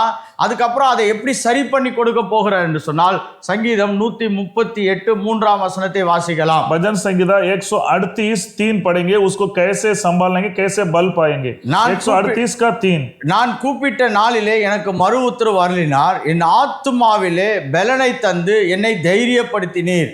जिस दिन मैंने पुकारा उस दिन तूने मेरे सुन ली और मुझ में बल देकर हियाव बांधाया। ஹல்லேலூயா. हालेलुया। அவர் சொல்றாரு, என் ஆத்துமாவை என்ன பண்ணினீர், பலப்படுத்தினீர். तो और मुझ में बल देकर हियाव बांधाया. ஆங்கிலத்தில் சொல்லுது he made me bold with the strength in my soul என்று சொல்லுகிறது. என் ஆத்துமாவிலே ஒரு பலனை தேவன் கொடுத்தார். मेरे जीवन में मेरे प्राण में एक बल प्रभु ने दिया. அதனால தான் நம்ம சொல்றோம் பாருங்க, தேவனிடத்தில் உங்களுடைய பிரச்சனைகளை மனம் திறந்து சொல்லுங்கள். இரண்டாவது, தாழ்மையாக அவர் பலனுக்காக ஜெபிக்கிறவர்களாய் கற்றுக்கொள்ளுங்கள். पहले इसलिए मैं पहले बोला ईमानदारी से आप प्रभु से बोलिए, आपकी जो भी मन को खोल के बोल दीजिए. दूसरा है कि विनम्रता के साथ एक प्रार्थना कीजिए. அநேகம் பேர் தேவனிடத்தில் ஏன் இரக்கம் கிருபைகள் பலனை பெற்றுக்கொள்ள முடியலன்னா, அவங்க தாழ்மையாய் போய் கர்த்தரிடத்துல எனக்கு இந்த பலன் தேவை என்பதற்காக ஜெபிப்பதே கிடையாது. कई सारे लोग क्यों प्रभु से वो बल नहीं पाते हैं, सामर्थ्य नहीं पाते, मतलब ताकि वो लोग दीनता से विनम्रता के साथ वो लोग प्रार्थना नहीं करते. தானியேல் 10ஆம் அதிகாரம் 11ஆம் வசனம் 12ஆம் வசனத்தை வாசிக்கலாம். दानियेल 10वां अध्याय 11-12 वचन को पढ़ेंगे. தானியேல் 10ஆம் அதிகாரம் 11ஆம் வசனம் 12ஆம் வசனம். दानियेल की पुस्तक 10वां अध्याय 11 वचन 12 वचन. எப்படி ஆரோக்கியமான மனநிலையை நாம் தக்க வைத்துக் கொள்வது? कैसे स्वस्थ मन को हम बचा के रखें. இவங்க எல்லாரும் பலவிதமான பிரச்சனைகளூடாக போனாலும் நல்ல ஆரோக்கியமான மனதை அவர்கள் தக்க வைத்துக் கொள்ள அவங்களுக்கு நல்ல बैलन கிடைத்திருக்கிறது. वो लोग कैसे भी स्वस्थ मन को वो लोग पाया है, ताकि हर परिस्थिति को वो लोग देख के उसके ऊपर वो लोग स्वस्थ मन को बचा के रखा है. நான் நேரடியாக 12ஆம் வசனத்தை வாசிக்க விரும்புகிறேன். मैं सीधा 12वां वचन को हम पढ़ेंगे. அப்பொழுது ஒரு தேவதூதன் வந்து தானியேலிடத்தில் பேசுறார். அப்பொழுது அவன் என்னை நோக்கி, தானியேலே பயப்படாதே, நீ அறிவை அடைகிறதுக்கு உன்னுடைய தேவனுக்கு முன்பாக சிறுமைப்படுத்துகிறவர்களுக்கும் உன் மனதை செலுத்தின முதல் நாளில் துவங்கி உன் வார்த்தைகளை கேட்கப்பட்டது, உன் வார்த்தைகளின் நிமித்தம் நான் என்ன பண்ண வந்தேன் என்று சொல்லுகிறார். यहाँ पर लिखा है, फिर उसने मुझसे कहा, हे दानियेल मत डरो, क्योंकि पहले ही दिन को जब तूने समझने बूझने के लिए मन लगाया और अपने परमेश्वर के सामने अपने को दीन किया, उसी दिन तेरा वचन सुन गया और मैं तेरे वचन के कारण आ गया हूं. சொல்றாரு, உன்னுடைய லைஃப்ல சகலவிதமான சேலஞ்சஸ் வரும்பொழுது நீ என்கிட்ட வந்து நினைப்பாரு, அப்பொழுதே நான் இந்த பதிலை உனக்கு கொண்டு வருவதற்கு தேவன் என்னை அனுப்பி இருக்கிறார் என்று சொல்லுகிறார். तेरे जीवन में कुछ समस्या आने के समय तूने मुझे खोजा है ना, उसी समय में उस प्रार्थना को जवाब लेके आ गया हूं बोल रहा है. இங்க ஆங்கிலத்தில் இந்த வசனத்தை வாசிக்கிறவங்க ரொம்ப அருமையா இருக்கும். Then he said to me, do not fear Daniel, for from the first day that you set your heart to understand and to humble yourself before God, your words were heard and I have come because of your words. நீ முதல் நாளிலே உன்னை நீ தாழ்த்தி தேவனை அறிந்து கொள்வதற்கென்று, தேவ திட்டத்தை புரிந்து கொள்வதற்கென்று நீ உன்னை மனத்தாழ்மையை தாழ்த்தின பொழுதிருந்து நான் இந்த செய்தியை கொண்டு வருவதற்காக வந்திருக்கிறேன் என்று சொல்லுகிறார். यहाँ पर अंग्रेजी में भी लिखा है, जब तूने अपने मन को दीन बन के आपने जब प्रार्थना करने शुरू किया है, उसी दिन ही मैं आपके प्रार्थना को जवाब देने के लिए जवाब लेके आया हूं बोल के कह रहा है. நீ சொல்ல பாருங்க, உன் தேவனுக்கு முன்பாக சிறுமைப்படுத்துவதற்கு உன் மனதை செலுத்தின முதல் நாள். அப்படி என்றால் when he humbled himself, என்ன ஹம்பிள் பண்ணாரு? கர்த்தாவே, இந்த பிரச்சனையெல்லாம் என்னால சரி செய்ய முடியாது, எனக்கு உம்முடைய பலன் தேவை என்று என்றைக்கு ஒரு மனிதன் தன்னைத்தானே தாழ்த்துகிறானோ அன்றைக்கு அவன் பலப்படுத்தப்படுகிறவனாய் இருக்கிறான். यहाँ पर क्या लिखा है कि जिस दिन तूने अपने को दीन किया बोल के, जैसे कि दानियल ने कहा, इस समस्या को मैं संभाल नहीं पाता हूं बोल के अपने को दीनता विनम्रता के साथ जिसने दी प्रार्थना किया, उसी दिन ही जवाब मिला. நீங்க இப்படி மட்டும் உங்களுடைய ஜெப வாழ்க்கையை மாற்றி பாருங்க, ரொம்ப அற்புதமா இருக்கும். கர்த்தாவே, இந்த சின்ன வேலையை கூட உம்முடைய பலன் இல்லாம என்னால செய்ய முடியாது, இந்த சூழ்நிலைகள் இதெல்லாம் என்னால் செய்ய முடியும், ஆனாலும் உம்முடைய பலன் இல்லாமல் என்னால் செய்ய முடியாது. என்றைக்கு நீங்க தேவ பலனை எல்லா இடத்திலும் கேட்கிறவர்களாய் மாறுகிறீர்களோ அன்றைக்கு ஒரு ஆரோக்கியமான மனநிலையை நீங்கள் தக்க வைத்துக் கொள்கிறவர்களாய் இருப்பீர்கள். आप देखिए अपने जीवन में भी, आपके व्यक्ति के जीवन प्रार्थना में भी आप ऐसे करना सीख जाइए. छोटे मोटे काम में भी प्रभु ये छोटे परिस्थिति इसको कर सकता हूं, फिर भी आपके मदद के बिना मैं नहीं कर सकता हूं प्रभु. ऐसे प्रभु के ऊपर आपने आशा रखे, भरोसा रखे, आप अपने को दीनता बन के प्रार्थना करके देखिए, आपको बल मिलेगा. ஒரு சிலர் என்ன சொல்லுவாங்கன்னா, பெரிய பிரச்சனைக்கு மட்டும் தாங்க கர்த்தர்ட்ட பலன் கேட்கணும். இல்ல, நீங்க சின்ன சின்ன விஷயத்துக்கு கூட தேவனுடைய பலனை தேடுகிறவர்களாய் மாறுங்கள். कुछ लोग बोलते हैं बड़े समस्या आएगा तभी प्रभु से बल मांगना है, छोटे छोटे समस्या के लिए नहीं. ऐसे नहीं, कुछ भी समस्या कुछ भी आ रहा है परिस्थिति आ रहा है प्रभु से बल मांगना आवश्यक கர்த்தாவே, है। நான் இந்த சின்ன வேலையை செய்ய போகிறேன், ஒரு வாகனத்தை ஓட்ட போகிறேன், ஒரு சமையல் செய்ய போகிறேன், இல்லாவிட்டால் இந்த ஒரு சின்ன வேலையை கூட நான் செய்யும் பொழுது உம்முடைய பலனை எனக்கு தாரும் என்று நீங்கள் கேட்க ஆரம்பிக்கும் பொழுது தேவன் உங்களை இயற்கைக்கு அப்பாற்பட்ட பலனினாலே உங்களுடைய மனதை பலப்படுத்துகிறவராய் மாறி விடுவார். छोटे मोटे काम करने के समय प्रभु मैं ये करना चाहता हूँ प्रभु ये छोटा काम कर रहा हूँ प्रभु इसमें आप मुझे मदद कीजिए प्रभु ऐसे बोलेंगे तो आप ऐसे करते रहेंगे प्रभु एक बड़े बल के साथ आपको जीवन में काम करेगा। நீங்க எப்பெல்லாம் இப்படி உங்களுடைய உணர்வுகளை தேவனோடு கூட கலக்க கற்றுக்கொள்கிறீர்களோ அன்றைக்கு ஒரு நல்ல ஆரோக்கியமான மனதை தக்க வைத்துக் கொள்வீர்கள். जब जब अपने जो महसूस मन को प्रभु के साथ मेल मिलाप करते हैं तभी आपके स्वस्थ मन को बचा के रखोगे। நம்ம எப்படின்னா நம்மளுக்கு எப்பெல்லாம் பலன் இருக்குதோ அப்பெல்லாம் நம்ம முழு பலன்ல ஓடிடுறது. जब हम लोग क्या करते हैं मालूम है हमको जब जब बल है तो हमारा पूरा बल से हम चाहते हैं। அப்பெல்லாம் என்ன சொல்றதுன்னா கர்த்தாவே உங்க பலன் இப்ப தேவையில்லை, நான் தேவையானப்போ வாங்கிக்கிறேன், என்னுடைய பலன்ல நான் முக்காவாசி நான் ஓட விரும்புகிறேன் ஓடுகிறவர்கள் தான் மிகப்பெரிய இளைப்புக்குள்ளாய் கடந்து செல்வார்கள். उस समय हम क्या बोलते हैं प्रभु अभी मेरे पास बल है अभी मेरा बल से मैं दौड़ रहा हूं जब मेरा बल पूरा खत्म हो गया उस समय मैं आपके पास आता हूं बोल के जो लोग दौड़ते हैं वैसे लोग जल्दी निराश होकर बैठ जाते ஆனா हैं। ஆவிக்குரிய வாழ்க்கை எப்படி தெரியுமா? நீங்கள் எல்லா கட்டத்திலும் தேவனுடைய பலனை தேடுவதுதான். तो आत्मा के जीवन में क्या मत मालूम है आपको हर समय आप प्रभु के बल को मांगना நீங்க है। ஜெபம் பண்றது கூட கர்த்தாவே என்னை பலப்படுத்துங்க நான் ஜெபிக்கணும்னு கேட்டீங்கன்னா ஒரு இயற்கைக்கு அப்பாற்பட்ட பலனினால நீங்கள் ஜெபிக்க முடியும். आप प्रार्थना करने के समय में भी प्रभु मुझे एक बल दीजिए प्रार्थना करने के लिए बोल के आप मांगेंगे तो आप एक बड़े सामर्थ्य के साथ आप प्रार्थना कर सकते हैं। நம்ம சின்ன சின்ன விஷயத்துக்கெல்லாம் தேவ பலனை எடுக்கிறதே கிடையாது. हम छोटे मोटे चीजों के लिए प्रभु के बल को मांगते नहीं। யார்கிட்டயாவது ஒரு மன கஷ்டம் வந்துருச்சுன்னா நம்மளே முழு பலன்ல இறங்கி சண்டை போட்டு எல்லா பிரச்சனையும் அதை பெருசாக்கி வச்சிடுறது. कुछ लोगों के साथ कुछ बात हो गया तो हम लोग क्या करते हैं हमारे बल से लड़के कुछ भी बात बोल के ऐसे ही उस छोटे झगड़ा को बड़ा कर देते हैं। அப்புறம் கர்த்தர்ட்ட போய் சொல்றது என்னுடைய பலனால என்னால எவ்வளவு பண்ண முடியுமோ பண்ணிட்டேன்ப்பா, இனிமேல் இதை எப்படியாவது நீங்க சரி பண்ணுங்கன்னு சொல்றது. उसके बाद प्रभु के पास जाते हैं प्रभु मेरे बल से कितना उस व्यक्ति को संभाला था मैं संभाला प्रभु फिर उसके बाद आप देखिए प्रभु ऐसे बोल देते हैं। ஆனா அப்படி கிடையாது பாருங்க, நீங்கள் ஒவ்வொரு காரியத்திற்கும் தேவ பலனை கேட்கிறவர்களாய் மாறுங்கள். ऐसे नहीं अब हर एक बातों के लिए प्रभु की बल मांगना जरूरी है। கர்த்தாவே நான் இவங்க கிட்ட பேச போறேன், எனக்கு எப்படி பேசுறது கூட தெரியாது, என்னை பலப்படுத்துங்க. இப்படி நீங்க நல்ல உங்களுடைய மனதை பக்குவப்படுத்திக் கொள்ளும் பொழுது ஆரோக்கியமான மனதை நீங்கள் தக்க வைத்துக் கொள்ளலாம். तो प्रभु मैं ऐसे इनसे बात करना चाहता हूँ कैसे बात करना है मुझे अगुवाई कीजिए ज्ञान दीजिए ऐसे बोलते आप प्रार्थना करके बात करेंगे आप एक बड़े स्वस्थ मन के एक आप पा सकते हैं। நான் நிறைய ஆண்டுகள் ஊழியத்தில் இருக்கிறதுனால நிறைய சுய முயற்சிகள் எல்லாம் செய்துட்டு நான் சொல்றேன் பாருங்க, ஒவ்வொரு டைமும் நீங்க தேவ பலனை தேடும் பொழுது ஒரு ஆரோக்கியமான மனநிலையை கர்த்தர் உங்களுக்கு அருளி செய்கிறவராய் இருக்கிறார். मैं इतना साल सेवकाई में था जो इतने स्वर्थ के मेरे खुद के बल से बहुत कोशिश किया है इसलिए आप जब प्रभु के बल के साथ आप कोशिश करेंगे उस समय प्रभु आपके जीवन में एक स्वस्थ मन को देगा। முதலாவது தேவனிடத்தில் முழு உணர்வுகளையும் சொல்ல கற்றுக்கொள்ளுங்கள். இரண்டாவது தாழ்மையோடு அவர் பலத்தை கேட்க கற்றுக்கொள்ளுங்கள். पहले ईमानदारी से प्रार्थना कीजिए अपने मन को खोल को दूसरा है कि दीनता के साथ विनम्रता के साथ प्रार्थना कीजिए। மூன்றாவதாக तीसरा है தேவனுக்கு நன்றி கொடுக்கிறவர்களாய் இருங்கள். परमेश्वर के लिए एक धन्य हृदय के साथ रहिए। நம்ம 1 தெசலோனிக்கர் 5ஆம் அதிகாரம் 18ஆம் வசனத்தை வாசிக்கலாம். पहला தெசலோனிக்கர் 5वां अध्याय 18वां वचन। 1 தெசலோனிக்கர் 5ஆம் அதிகாரம் 18ஆம் வசனம். पहला தெசலோनिக்கர் 5वां अध्याय 18वां वचन। எல்லாவற்றிலேயும் ஸ்தோத்திரம் செய்யுங்கள். हर बातों में धन्यवाद करो।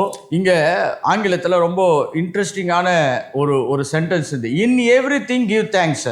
तो अंग्रेजी में लिखा है हर बातों के लिए धन्यवाद करो। For this is the will of God in Christ Jesus for you.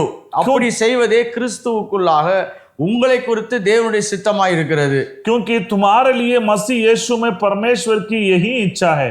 ஆங்கிலத்தில் சொல்றோம் attitude of gratitude அப்படின்னு சொன்னால் எப்பொழுதுமே தேவனுக்கு நன்றி சொல்லக்கூடிய ஒரு மனநிலையை உருவாக்கி கொள்வது. कभी भी आप प्रभु के लिए एक धन्य हृदय के साथ रहिए।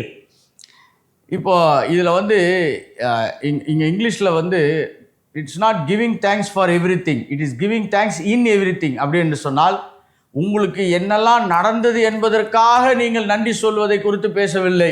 तो यहाँ पर जो आपको हुआ है उसके लिए धन्यवाद करो बोल के नहीं लिखा है। இங்க எதெல்லாம் நடந்தது அதுக்கு நன்றி சொல்லுங்கன்னா சில வேளையில நிறைய தீமைகள் நடந்திருக்கலாம். இப்ப அதுக்கு எப்படி கர்த்தருக்கு நன்றி சொல்ல முடியும்? अगर ऐसे करेंगे तो भलाई के लिए नहीं, कुछ बुराई भी आपके जीवन में हुआ होगा तो बुराई के लिए आप कैसे धन्यवाद करोगे? We are not called to give thanks for everything. यहाँ அப்படின்னு சொன்னால் எதெல்லாம் நடந்ததோ எல்லாத்துக்கும் நன்றி சொல்லுங்கன்னா அது வந்து ஒரு தவறான व्याख्यानमाई मारिविடும். जो कुछ हुआ है उसके लिए धन्यवाद करो ऐसे बोलेंगे तो कुछ भी बुरा हुआ नुकसान हुआ उसके लिए भी धन्यवाद करो बोलेंगे तो वो थोड़ा अलग तरीका से चला இப்போ गया। யாரோ ஒருத்தர் திடீர்னு கீழே விழுந்து கை காலில் அடிபட்டு வந்திருக்கிறாங்க, ஸ்தோத்திர கர்த்தாவே இப்படி கை காலில் அடிபட்டதுக்காய் ஸ்தோத்திரன்னு நீங்க சொன்னீங்கன்னா எவ்வளோ ஒரு தவறான செய்தியா அது மாறிடும். अभी देखिए कोई आपके घर पे आने के समय कहीं गिर गया, उसका शरीर में थोड़ा चोट लग गया, आप वो आने के बाद परमेश्वर हर बातों के लिए धन्यवाद बोलेंगे तो उसको कैसे बुरा लगेगा? இப்போ இதுதான் வந்து கிவிங் தேங்க்ஸ் ஃபார் எவ்ரிதிங். அப்படி என்றால் எல்லா நடந்ததுக்கு அப்படி இல்லை, நீங்கள் எல்லாவற்றிலும் நன்றி சொல்லுகிறவர்களாய் மாறுங்கள் என்று ஆங்கிலத்தில் சொல்லப்படுறது என்னன்னா, என்ன சிச்சுவேஷன் வந்தாலும் கர்த்தருக்கு நன்றி சொல்ல கற்றுக்கொள்ளுங்கள். तो अंग्रेजी में अच्छे से लिखा है, उसका मतलब है हर परिस्थिति में आप प्रभु को धन्यवाद करो। को जो भी परिस्थिति आएगा उसके लिए आप धन्यवाद करो। எந்த சூழ்நிலையிலும் நன்றி சொல்ல கற்றுக்கொள்ளுங்கள் தான் சொல்றாரு இல்லையா? எல்லா தீமைகளும் நன்மைகளுக்கும் நன்றி சொல்லுங்கன்னு சொல்லல. हर परिस्थिति में आप धन्यवाद करो बोल के लिखा है, हर बातों में तो हर बुराई के लिए भलाई के लिए अलग अलग से धन्यवाद करो बोल के नहीं लिखा है, जो आभारी होना है। பாருங்க, ஒரு தீமையான செய்தி நடக்குது, ஒரு தீமையான விஷயம் நடக்குது, அதுக்கு கர்த்தருக்கு நன்றி சொன்னீங்கன்னா அப்ப நீங்க கர்த்தரையே தீமை செய்கிறவர் என்று சொல்லி கொடுக்கிற மாதிரி இருக்கும். अगर आपके जीवन में कुछ बुराई हो गया, उस बुराई के लिए प्रभु को धन्यवाद करेंगे तो परमेश्वर एक बुरा करने वाले बोल के आप सिखा रहे हो। நம்ம நடந்ததுக்காக நன்றி சொல்லல, எல்லா சூழ்நிலையிலும் நன்றி சொல்லக்கூடிய மனநிலை வைத்திருக்கிறோம். கர்த்தாவே இதெல்லாம் இப்படி நடந்திருக்குது, அப்போ கூட நீர் நல்லவர் அப்பா, நீர் பரிசுத்தம் உள்ளவர், நீர் உயர்த்தப்படத்தக்கவர் என்று சொல்லி எல்லா சூழ்நிலையிலும் அவருடைய சுபாவத்தை நாம் உயர்த்தி காண்பிக்க அழைக்கப்படுகிறோம். जो हमको जो भी हुआ है उसको रख के हम यही प्रार्थना करना है, प्रभु ऐसे ऐसे नुकसान हुआ, ऐसे ऐसे बुरा हुआ है, फिर भी प्रभु आप भला है, आप भलाई करने वाला है, ऐसे बोल के प्रभु को धन्यवाद करना है। கர்த்தாவே இதெல்லாம் இப்படி நடந்திருக்குது, ஆனாலும் நீங்க வந்து இதெல்லாம் செய்றீங்கன்றதை நான் ஏத்துக்கிறது கிடையாது, நீங்க நல்லவராகவே இருக்கிறீங்க என்று சொல்லி எப்பொழுதும் நன்றி அறிதலை தேவ சுபாவத்துக்கு கொடுக்கிறவர்களாய் கற்றுக்கொள்ளுங்கள். देखिए कुछ भी बुराई हो गया तो आप ऐसे बोलना है कि प्रभु जो ऐसे ऐसे बुराई हो गया, नुकसान हो गया, ऐसे है हो गया, फिर भी प्रभु आप ऐसे बुराई करने वाला नहीं है, आप सिर्फ भलाई करने वाला है, आपके लिए मैं धन्यवाद, आपको धन्यवाद देता हूं प्रभु, ऐसे प्रार्थना करना है। நான் யோபு ஒரு புஸ்தகத்தை நான் காண்பிக்க ஒரு வசனத்தை காண்பிக்க விரும்புகிறேன். अय्यूब की पुस्तक से मैं आपको एक वचन बताना चाहता हूं। யோபு 10ஆம் அதிகாரம் 12ஆம் வசனம். अय्यूब की पुस्तक 10वां अध्याय 12वां वचन। சொல்லுங்க, யோபுக்கு நடந்ததெல்லாம் வந்து நம்மளால கற்பனையே பண்ணி பார்க்க முடியாத ஒரு விஷயம். तो अय्यूब के जीवन में जो हुआ है वो हम हमारे जीवन में सोच भी नहीं सकते। ஒரே நாள்ல அவனுடைய லைஃபே மாறி போனது. एक ही दिन में उनकी जिंदगी पूरा बदल गया। அவன் என்ன சொல்லுகிறான் என்று சொன்னால், யோபு 10ஆம் அதிகாரம் 12ஆம் வசனத்துல अय्यूब के 10वां अध्याय 12वां वचन में अय्यूब क्या कह रहा है? எனக்கு ஜீவனை தந்ததும் அல்லாமல் தயையும் எனக்கு பாராட்டினீர். तूने मुझे जीवन दिया और मुझ पर करुणा की है और तेरी चुकासी मेरे प्राण की रक्षा है। உம்முடைய பராமரிப்பு என் ஆவியை காப்பாற்றினது என்று சொல்லுகிறான். तेरे चुकासी से मेरे प्राण की रक्षा है। இப்போ இவனுடைய எல்லாம் இழந்து போனதுக்கு அப்புறமும் அவனுக்கு எப்படி நன்றி சொல்ல முடியுதுன்னா, அவன் என்ன இருக்கிறது என்பதை ரொம்ப சந்தோஷமாய் பார்க்கக்கூடிய ஒரு மனநிலையில் இருக்கிறான். यहाँ पर सब नुकसान होने के बाद वो प्रभु को कैसे धन्यवाद कर रहा है, जो है उसके लिए वो धन्यवाद कर रहा है। ஒரு ஃபேமஸான ஒரு சம்பவத்தை சொல்லுவாங்க. ஒருத்தருக்கு வந்து செருப்பு இல்லைன்னு சொல்லி ரொம்ப கவலைப்பட்டுக்கிட்டு இருந்தாராம். एक संभव को एक कहानी को बोलते, एक कहानी को बोलते, एक व्यक्ति को जूता नहीं बोल के बहुत चिंता कर रहा था। ஆனா அவர் நடந்து போகும் பொழுது எதிரில் ஒருத்தன் ஒரு கால் இல்லாம வெறும் ஒரு கால்ல நடந்து வந்தானாம். वो रोड में जाने के समय एक व्यक्ति को एक पैर है ही नहीं, एक पैर से वो चल के आ रहा है। அப்போ உண்மையாகவே அந்த சூழ்நிலையில ரெண்டு கால் இருக்கிறது எவ்வளோ நல்லது என்ற ஒரு மனநிலையில அவன் கடந்து போனான். उस व्यक्ति जूता नहीं बोल के चिंता नहीं किया, उसी समय से 2 पैर है, मैं इसके मेरे लिए, इसलिए मैं प्रभु को धन्यवाद देता हूं। இது எதை காண்பிக்கிறது என்று சொன்னால், तो ये क्या बता रहा है? அவன் எதை கவனம் செலுத்தினான் என்பதை காண்பிக்கிறது. He was focusing on gratitude towards God. वो किसके ऊपर कहां पर वो ध्यान दे रहा है उसमें पता चल रहा है. இது கொஞ்சம் கடினமான விஷயம். ஏன்னா எல்லாருமே கிறிஸ்தவ வாழ்க்கை, ஆவிக்குரிய வாழ்க்கை ரொம்ப சவால் இல்லாத நிலைகளிலே கடந்து போகும் என்ற ஒரு ஒரு நல்ல எதிர்பார்ப்போடு பயணம் செய்வது உண்டு. कई सारे लोग मसीह जीवन को चुनौती के बिना जाएगी बोल के सोचते ऐसे जाते रहेंगे. அநேக வேளையிலே கிறிஸ்தவ வாழ்க்கை மக்கள் என்ன நினைக்கிறாங்கன்னா ஒரு பிரச்சனையுமே இருக்காது, அப்படி ஒரு அற்புதமான வாழ்க்கை என்று அவர்கள் நம்புவது உண்டு. कई सारे लोग मसीह जीवन को क्या सोचे, कुछ भी समस्या नहीं आएगा, परेशानी नहीं आएगा, ऐसे ही मसीह जिंदगी है, ऐसे सोच के साथ मसीह में आते हैं. பாருங்க, நீங்க நல்ல ஜெபம் பண்ணி நல்ல கிறிஸ்தவங்களா இருந்தாலும் வேலைக்கு போய் வேலை செய்யணும். जो आप उधार पाया अच्छे से प्रार्थना करने वाला रहेंगे तो भी आप काम पे जाके काम करना है. பல வேளையில டிராபிக்ல மாட்டிக்கணும். कई सारे समय ट्रैफिक में फंस जाओगे. சில வேளையில தப்பா வண்டி ஓட்டுறவங்க கூட நீங்களும் ஓட்டிட்டு போக வேண்டியதா இருக்கும். कैसे से रोड में ऐसे गलत रीति से गाड़ी चलाते हैं उसके साथ उसके साथ हम गाड़ी चला के बचा के जाना है. அநேக வேளையில நீங்க கஷ்டப்பட்டு உழைச்சிட்ட பிறகு கூட உங்க கையில காசு வராம இருக்கலாம். कई सारे समय आप अच्छे से मेहनत करके कमाने के बाद आपके हाथ में उसके अनुसार फल नहीं मिला होगा. இப்போ இதெல்லாம் நடந்த உடனே நம்ம சொல்லலாம், என்ன உலகம் இது, என்ன கிறிஸ்தவ வாழ்க்கைன்னு கூட நீங்க ஒரு கேள்வி நிலைகளுக்கு நகரலாம். ये सब होने के बाद क्या जिंदगी है, ये क्या दुनिया है, ऐसे बोल के ऐसे सोच आपके अंदर आया होगा. நல்லா ஒண்ணு புரிஞ்சுக்கோங்க, நம்ம விழுந்து போன உலகத்துல வாழ்கிறோம், பாவம் நிறைந்த உலகத்தில் வாழ்கிறோம், பிசாசு अनेक மக்கள் மூலமாய் ஆதிக்கம் செய்கிற உலகத்திலே வாழ்ந்து கொண்டிருக்கிறோம். ध्यान दीजिए, हम लोग के गिरे हुए दुनिया पर हम जी रहे हैं. यहाँ पर शैतान लोगों के ऊपर जो लोग राज्य कर रहे हैं, ऐसे लोगों के बीच में हम रह रहे हैं. इस बातों को याद रखिए. அதனால நிறைய சவால்களும் பிரச்சனைகளும் இந்த பூமியிலே இக்கரையிலே இருக்கிறது. इस दुनिया में आपको चुनौती यहाँ पर है. ஆனால் நீங்கள் எதை கவனம் செலுத்த போகிறீர்கள்? आप कहां पर आप ध्यान दे रहे हो? இங்க யோபு அற்புதமா சொல்றான் பாருங்க, எனக்கு ஜீவனை தந்ததும் அல்லாமல் தயை எனக்கு பாராட்டினீர், உம்முடைய பராமரிப்பு என் ஆவியை காப்பாற்றினது என்று சொல்லுகிறார். यहाँ पर अय्यूब कह रहा है, क्या कह रहा है? देखिए, तूने मुझे जीवन दिया और मुझ पर करुणा की है और तेरी चुकासी से मेरे प्राण की रक्षा ही है. रक्षा है. யோபுனுடைய சில ஸ்டேட்மெண்ட்ஸ் எல்லாம் நீங்க அவனுடைய நிலையிலிருந்து யோசித்து பார்த்தீங்கன்னா ரொம்ப ரொம்ப வித்தியாசமா இருக்கும். ஆனால் இதுதான் அவனுடைய வாழ்க்கையினுடைய வெற்றி நிகழ்வுக்கு அடித்தளம் என்று நான் நம்புகிறேன். अय्यूब की कुछ बातों को आप इस पुस्तक में देखेंगे तो वो कैसे बात बोलेगा. यही मैं सोच रहा हूं, यही इनकी जीतने के जीवन का एक नींव है. பாருங்க, யோபு 23:14 இப்படி சொல்லுகிறது, अय्यूब की 23 का 14 எனக்கு குறித்ததை அவர் நிறைவேற்றுவார். अय्यूब का 23 की 14, जो कुछ मेरे लिए उसने ठाना है उसको वो पूरा करता है. இப்படிப்பட்டவைகள் இன்னும் அநேகம் அவரிடத்தில் உண்டு. और उसके मन में ऐसे बहुत सी बात है. நீங்க நிறைய சோர்வான நிலைகளில் போகும்போது இந்த வசனத்துல எடுங்க, என்னை குறித்து அவர் இன்னும் நல்ல பெஸ்டான திட்டம்லாம் வச்சிருக்கிறார், அவர் அதை நிறைவேற்ற போகிறார், அதற்காக தேவன் நன்றி செலுத்துகிறேன். आपके जीवन में अगर निराश में आप जाते हो, जब निराश में जाते हो, उस समय वचन को लेकर पढ़ लीजिए, जो कुछ प्रभु मेरे लिए योजना बन के रखा है वो पूरा करेगा ही करेगा बोल के आप बोलिए. இன்னொரு விஷயத்துக்கு அவன் நன்றி சொல்றான் பாருங்க. और एक बातों के लिए अय्यूब धन्यवाद कर रहा है. 10ஆம் வசனம் அதே அதிகாரம் யோபு 23:10. अय्यूब की 23 का 10.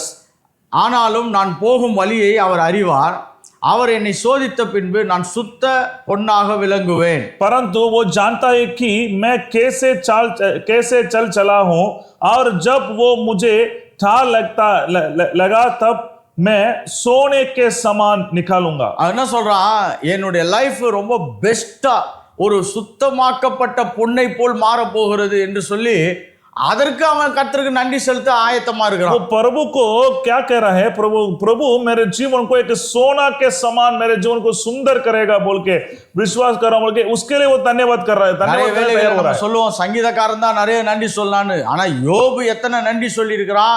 ஏன்னு சொன்னால் அவன் எதை கவனித்தான், எனக்கு ஜீவன் தந்திருக்கிறீர், என்னை சுத்த பொன்னாக மாற்ற போகிறீர், எனக்கு நிறைய விஷயங்களை நீர் வைத்திருக்கிறீர், நிறைவேற்ற போகிறீர், அதற்காகலாம் அவன் நன்றி சொல்லுவதற்கு ஆயத்தமாய் இருக்கிறான். कई सारे लोग लोग बोलते दाऊद ही ज्यादा धन्यवाद किया है, या अय्यूब को भी देखिए, जो कुछ मेरे जो मुझे जीवन दिया है इसके लिए प्रभु को मैं धन्यवाद कर रहा हूं, और जो भी मेरे बारे में प्रभु की योजना है वो पूरा होगा बोल के धन्यवाद कर रहा हूं। ऐसे मुझे प्रभु एक सोना के समान मुझे मेरे जीवन को सुंदर करेगा, उसके लिए मैं प्रभु को धन्यवाद कर रहा हूं बोल के अय्यूब कितने जगह पर प्रभु के लिए धन्यवाद किया। இதெல்லாம் ரொம்ப நம்ம யோசித்து நிதானிக்க வேண்டியவர்களா இருக்கிறோம். इसको हम थोड़ा सोच के हम देखना है। என்னெல்லாம் பிரச்சனை வந்தா கூட இவன் தேவனுக்கு தன் சூழ்நிலைகள் நடுவிலே நன்றி சொல்ல கற்றுக்கொண்டான். इनके जीवन में जो भी समस्या आता है तो भी परमेश्वर को उस परिस्थिति के बीच में प्रभु को धन्यवाद किया। கர்த்தாவே எனக்கு ஜீவன் கொடுத்திருக்கிறீர், प्रभु मुझे आपने जीवन दिया है, எனக்கு இப்படிப்பட்ட வேலைகளை எல்லாம் நிறைவேற்ற கிருபை கொடுத்திருக்கிறீர், परमेश्वर ऐसे ऐसे काम को पूरा करने के लिए आपने मुझे सहायता दिया, எனக்கு குடும்பம் கொடுத்திருக்கிறீர், मुझे परिवार दिया, பிள்ளைகளை கொடுத்திருக்கிறீர், बच्चे लोग दिया, வாழ்வதற்கான வாய்ப்பை கொடுத்திருக்கிறீர், जीने के लिए मौका दिया। எவ்வளவோ சூழ்நிலைகள் என்னை சுத்த பொன்னாக மாற்ற போகிறது, कितने ये परिस्थिति मुझे एक सोना के सुंदर जैसे நான் बनाएगा, போக सोना போக के समान கிறிஸ்துவை போல நான் அதிகமாய் மாற போகிறேன், मैं मसीह के जैसे स्वरूप बदलते जाऊंगा, எனக்கு குறித்தவைகளை தேவன் நிறைவேற்ற போகிறார், जो भी मेरे लिए परमेश्वर सोचा है उसको पूरा करेगा। அவரிடத்தில் இன்னும் अनेक காரியங்கள் இருக்கிறது, ऐसे ऐसे बात बहुत है उनके सोच में, அதனால நான் தேவனுக்கு நன்றி செலுத்த इसलिए விரும்புகிறேன். मैं प्रभु को धन्यवाद करना चाहता हूं। இப்படி நீங்க உங்க மனதை நீங்கள் கவனமாய் எதிலே செலுத்துகிறீர்களோ அது உங்களை ஆரோக்கியத்தை தக்க வைத்துக் கொள்ள உதவி செய்யும். ऐसे आपके मन को इस जगह पर आप ध्यान कर देते हैं तो आपको स्वस्थ मन को आप अच्छे बचा के रख सकते हैं। முதல்ல 3 காரியங்கள் இன்னைக்கு சொல்லி இருக்கிறேன். முதலாவது தேவனிடத்தில் மனப்பூர்வமாய் எல்லாவற்றையும் ஆழமாய் சொல்ல கற்றுக்கொள்ளுங்கள். 3 बात मैंने आपको आज बताया। पहले आप ईमानदारी से मन खोल के प्रभु से बात कीजिए, தாழ்மையாக எல்லாவற்றிலும் தேவனுடைய பலனை பெற்றுக்கொள்வதற்காக கேளுங்கள். एक दीनता के साथ प्रभु से प्रार्थना कीजिए। மூன்றாவதாக தேவன் கொடுத்த எல்லா சூழ்நிலைகள் மத்தியிலும் தேவனுக்கு நன்றி செலுத்துங்கள். परमेश्वर ने आपके जीवन में दिए हुए हर परिस्थिति के लिए प्रभु को धन्यवाद। எல்லா சூழ்நிலைகளுக்காக நன்றி செலுத்தல, எல்லா சூழ்நிலைகள் மத்தியிலும் தேவனுக்கு நன்றி செலுத்துங்கள். मतलब हर परिस्थिति के लिए नहीं, सॉरी हर परिस्थिति के लिए नहीं, हर परिस्थिति के बीच में प्रभु को धन्यवाद कीजिए। எப்பெல்லாம் உங்க மனதை இப்படி நல்ல நிலைகளுக்கு நகர்த்துகிறீர்களோ அது தேவன் கொடுத்த ஆரோக்கியமான மனதை தக்க வைத்துக் கொள்ள உதவி செய்யும். जब जब आप आपके मन को ऐसे जगह पर आप ध्यान देते जाएंगे, आप आपके स्वस्थ मन को बचा के रख सकते हैं। அப்படியே கண்களை மூடி நாம் ஜெபிப்போம். हम अपने आंखों को बंद करके प्रार्थना கர்த்தாவே, இந்த करें। வேளையிலே ஆவியானவருடைய உதவியை நாங்கள் கேட்டு ஜெபிக்க விரும்புகிறோம். அப்பா, परमेश्वर इस समय हम प्रभु पवित्र आत्मा की मदद मांगना चाहते கர்த்தாவே, हैं। தங்களுடைய உள்ளான உணர்வுகள், சோகமான நிலைகள், மன குழப்பங்கள் எல்லாவற்றையும் கர்த்தாவே யாரிடத்தில் சொல்ல முடியும் என்று ஏங்கி கொண்டிருக்கிறவர்களுக்காக நாங்கள் ஜெபிக்கிறோம். परमेश्वर अपने मन की व्याकुल को, मन के तनाव को, मन की निराश को कैसे बाहर बोल सकते बोलते सोचते हैं, ऐसे लोगों के लिए मैं प्रार्थना कर रहा हूं। கர்த்தாவே, அப்படிப்பட்ட மனநிலையில் இருக்கிறவர்கள் கர்த்தாவே உண்மையாகவே தேவனிடத்தில் தங்களுடைய இருதயத்தை திறந்து ஜெபிக்க கர்த்தர் அவர்களை பலப்படுத்துவீராக. ऐसे लोगों को परमेश्वर अपने मन खोल के प्रभु से ईमानदारी से प्रार्थना करने के लिए मैं प्रार्थना कर रहा हूं। प्रभु கர்த்தாவே, அவர்கள் உம்மிடத்துல எப்பயுமே ஓப்பனா இருக்க கர்த்தர் கிருபை செய்வீராக. परमेश्वर ऐसे लोग आपसे सदा मन खोल के रहने के लिए मैं प्रार्थना कर रहा हूं। எல்லா உணர்வுகளையும் திட்டவும் தெளிவுமாய் பேசுவதற்கான ஒரு பலன் அவர்கள் கிடைக்க ஜெபிக்கிறோம். परमेश्वर हर बातों को एक मकसद के साथ, एक योजना के साथ बात करने के लिए उनके अंदर एक ठीक मन दीजिए प्रभु। கர்த்தாவே, தேவனுடைய பலனை எப்பொழுதுமே கேட்க மனத்தாழ்மையோடு கேட்க கற்றுக்கொள்ள கிருபை செய்யுங்க. परमेश्वर के बल को मांगने के लिए सदा एक विनम्रता के साथ, एक दीनता के साथ प्रार्थना करने के लिए सहायता கர்த்தாவே, कीजिए। நாங்க இந்த பிரசங்கத்தை இன்னைக்கு பண்றோம்னா கூட இதுவும் உம்முடைய கிருபை தான்ப்பா. परमेश्वर आज हम ये प्रचार कर रहे हैं तो ये भी आपकी कृपा है, உம்முடைய பலன் தானப்பா. आपके बल है प्रभु। நாங்க எதை செய்தாலும் உம்முடைய பலனை சார்ந்து நாங்கள் செய்ய விரும்புகிறோம். हम लोग सदा आपके बल के ऊपर आशा रख के हम करते हैं प्रभु। கர்த்தாவே, மூன்றாவதாக तीसरी बात, கர்த்தாவே, நாங்கள் எங்களுடைய மனதை எல்லா சூழ்நிலையிலும் நன்றி செலுத்துகிற மனமாய் வைத்துக் கொள்ள விரும்புகிறோம். हमारे मन को हर परिस्थिति के बीच में भी प्रभु को धन्यवाद करने के लिए हमें तैयार கர்த்தாவே, कीजिए। நாங்க எப்பெல்லாம் சோர்ந்து போகிறோமோ அப்பெல்லாம் உமக்கு இன்னும் அதிகமாய் நன்றி செலுத்த கர்த்தர் கிருபை परमेश्वर செய்வீர். जब जब हम निराश में जाते हैं उस समय में भी हम लोग आपको धन्यवाद करने के लिए கொஞ்ச सहायता நேரம் कीजिए। நீங்க இருக்கிற இடத்துல தேவனுக்கு நன்றி செலுத்துங்க. थोड़ा समय आप जो भी जगह पर आप கொடுத்த रहेंगे प्रभु को धन्यवाद வாழ்க்கைக்காய், कीजिए। கொடுத்த ஜீவனுக்காய் நன்றி செலுத்துங்க. आपको दिया जीवन के लिए, मौका के लिए प्रभु को धन्यवाद கொடுத்த தயவுக்காய் கர்த்தருக்கு நன்றி செலுத்துங்க. प्रभु ने दिखाया दया के लिए प्रभु को धन्यवाद कीजिए. கர்த்தர் கொடுத்த இந்த வாய்ப்புக்காய் தேவன் நன்றி செலுத்துங்க. परमेश्वर ने दिए इस मौका के लिए प्रभु को धन्यवाद நான் कीजिए. அடிக்கடி சொல்லுவேன், இந்த பூமியில நிறைய பேருக்கு நமக்கு இருக்கிற இந்த வாய்ப்பு கூட கொடுக்காமல் இருக்கப்படுகிறது. ஆனா நமக்கு கர்த்தர் கொடுத்த வாய்ப்புக்காக நீங்கள் தேவனுக்கு எல்லா சூழ்நிலையிலும் நன்றி செலுத்த கற்றுக்கொள்ளுங்க. इस सारे समय में बोलता हूं, आज आपको मिला इस मौका, इस दुनिया में कई सारे लोगों को नहीं मिला है, इसलिए आपको जीने के लिए जो मौका मिला है इसके लिए प्रभु को धन्यवाद कीजिए. போக்கிலும் வரத்திலும் பாதுகாத்துக் கொள்ளுகிறார். आने जाने के समय में प्रभु हमें सुरक्षित किया, यात्रा में கையிட்டு செய்கிற வேலைகளை ஆசீர்வதிக்கிறார். आपके हाथों को, कामों को सफल किया है. பிள்ளைகளை பலப்படுத்துகிறார். आपके बच्चे लोगों को प्रभु बल दे रहा है. நல்ல உணவுகளை சாப்பிட உதவி செய்கிறார். अच्छे अच्छे खाना खाने के लिए आपको मदद कर रहा है प्रभु. இப்படிப்பட்ட சூழ்நிலைகளிலே நீங்கள் உங்களை கவனம் செலுத்தி அதற்காய் நன்றி செலுத்துங்க. ऐसे परिस्थिति के बीच में प्रभु आपको रखा है, इसके लिए प्रभु को धन्यवाद कीजिए. சில வேளையில கொஞ்சம் காசை வைத்து கூட நல்ல சந்தோஷமாய் வாழ கர்த்தர் உதவி कुछ செய்கிறார். समय थोड़े से पैसा रखने के बाद भी आपको परमेश्वर बहुत खुशी से रखता है, उसके लिए प्रभु को धन्यवाद சில कीजिए. வேளையில நம்ம தப்பா ஒரு கணக்கு வச்சிருக்கோம். நிறைய பணம் இருந்தாதான் சந்தோஷம் இல்ல. கொஞ்சம் பணம் இருந்தாலும் தேவனுடைய சமாதானம் உங்களோடு இருந்தால் அது மகிழ்ச்சியின் வாழ்க்கையாகவே தேவன் कई வைத்திருக்கிறார். सारे लोग सोच रहे ज्यादा पैसा रहेगा तो ज्यादा आनंद रहेगा. नहीं नहीं, थोड़े से पैसा रहेगा तो प्रभु की कृपा रहेगा, स्वस्थ मन रहेगा तो आप आनंद से रह सकते கர்த்தாவே हैं. நல்ல குடும்பத்துக்காய் ஸ்தோத்திரம். बोलिए आप परमेश्वर आपके परिवार के लिए धन्यवाद. நல்ல பிள்ளைகளுக்காய் ஸ்தோத்திரம். अच्छे बच्चों के लिए धन्यवाद. கர்த்தாவே எங்க கையில கொடுத்த செல்வங்களுக்காய் ஸ்தோத்திரம். हमारे हाथों में दिया सारे पैसा के लिए धन्यवाद. எங்க கையில संपत्ति के लिए धन्यवाद. கொடுத்த பிசினஸுக்காய் ஸ்தோத்திரம். हमारे हाथों में दिया सारे बिजनेस के लिए धन्यवाद, व्यापार கர்த்தாவே के लिए. எங்களுக்கு கொடுத்த வாய்ப்புகளுக்காய் ஸ்தோத்திரம். हमारे जीवन में जो भी दिया मौका के लिए धन्यवाद. உம்மை நோக்கி பார்க்க கொடுத்த கிருபைக்காய் ஸ்தோத்திரம். आपके और देखने के लिए मदद किया प्रभु, धन्यवाद. எங்கள் மனதை எல்லாவற்றிலும் உமக்கு சார்ந்தவைகளாய் வைக்கிறோம். हमारे सारे मन को आपके ऊपर आशा रखते हैं प्रभु. கர்த்தர் தாமே இந்த ஜெபத்தை கேட்டு எங்களை பலப்படுத்துவீராக. परमेश्वर आप हमें इस प्रार्थना सुन के, हमारी प्रार्थना सुन के जवाब दीजिए, आशीष இயேசு कीजिए. மூலம் ஜெபிக்கிறோம் நல்ல பிதாவே. यीशु के नाम से मांगते हैं स्वर्गीय पिता. ஆமென். आमीन.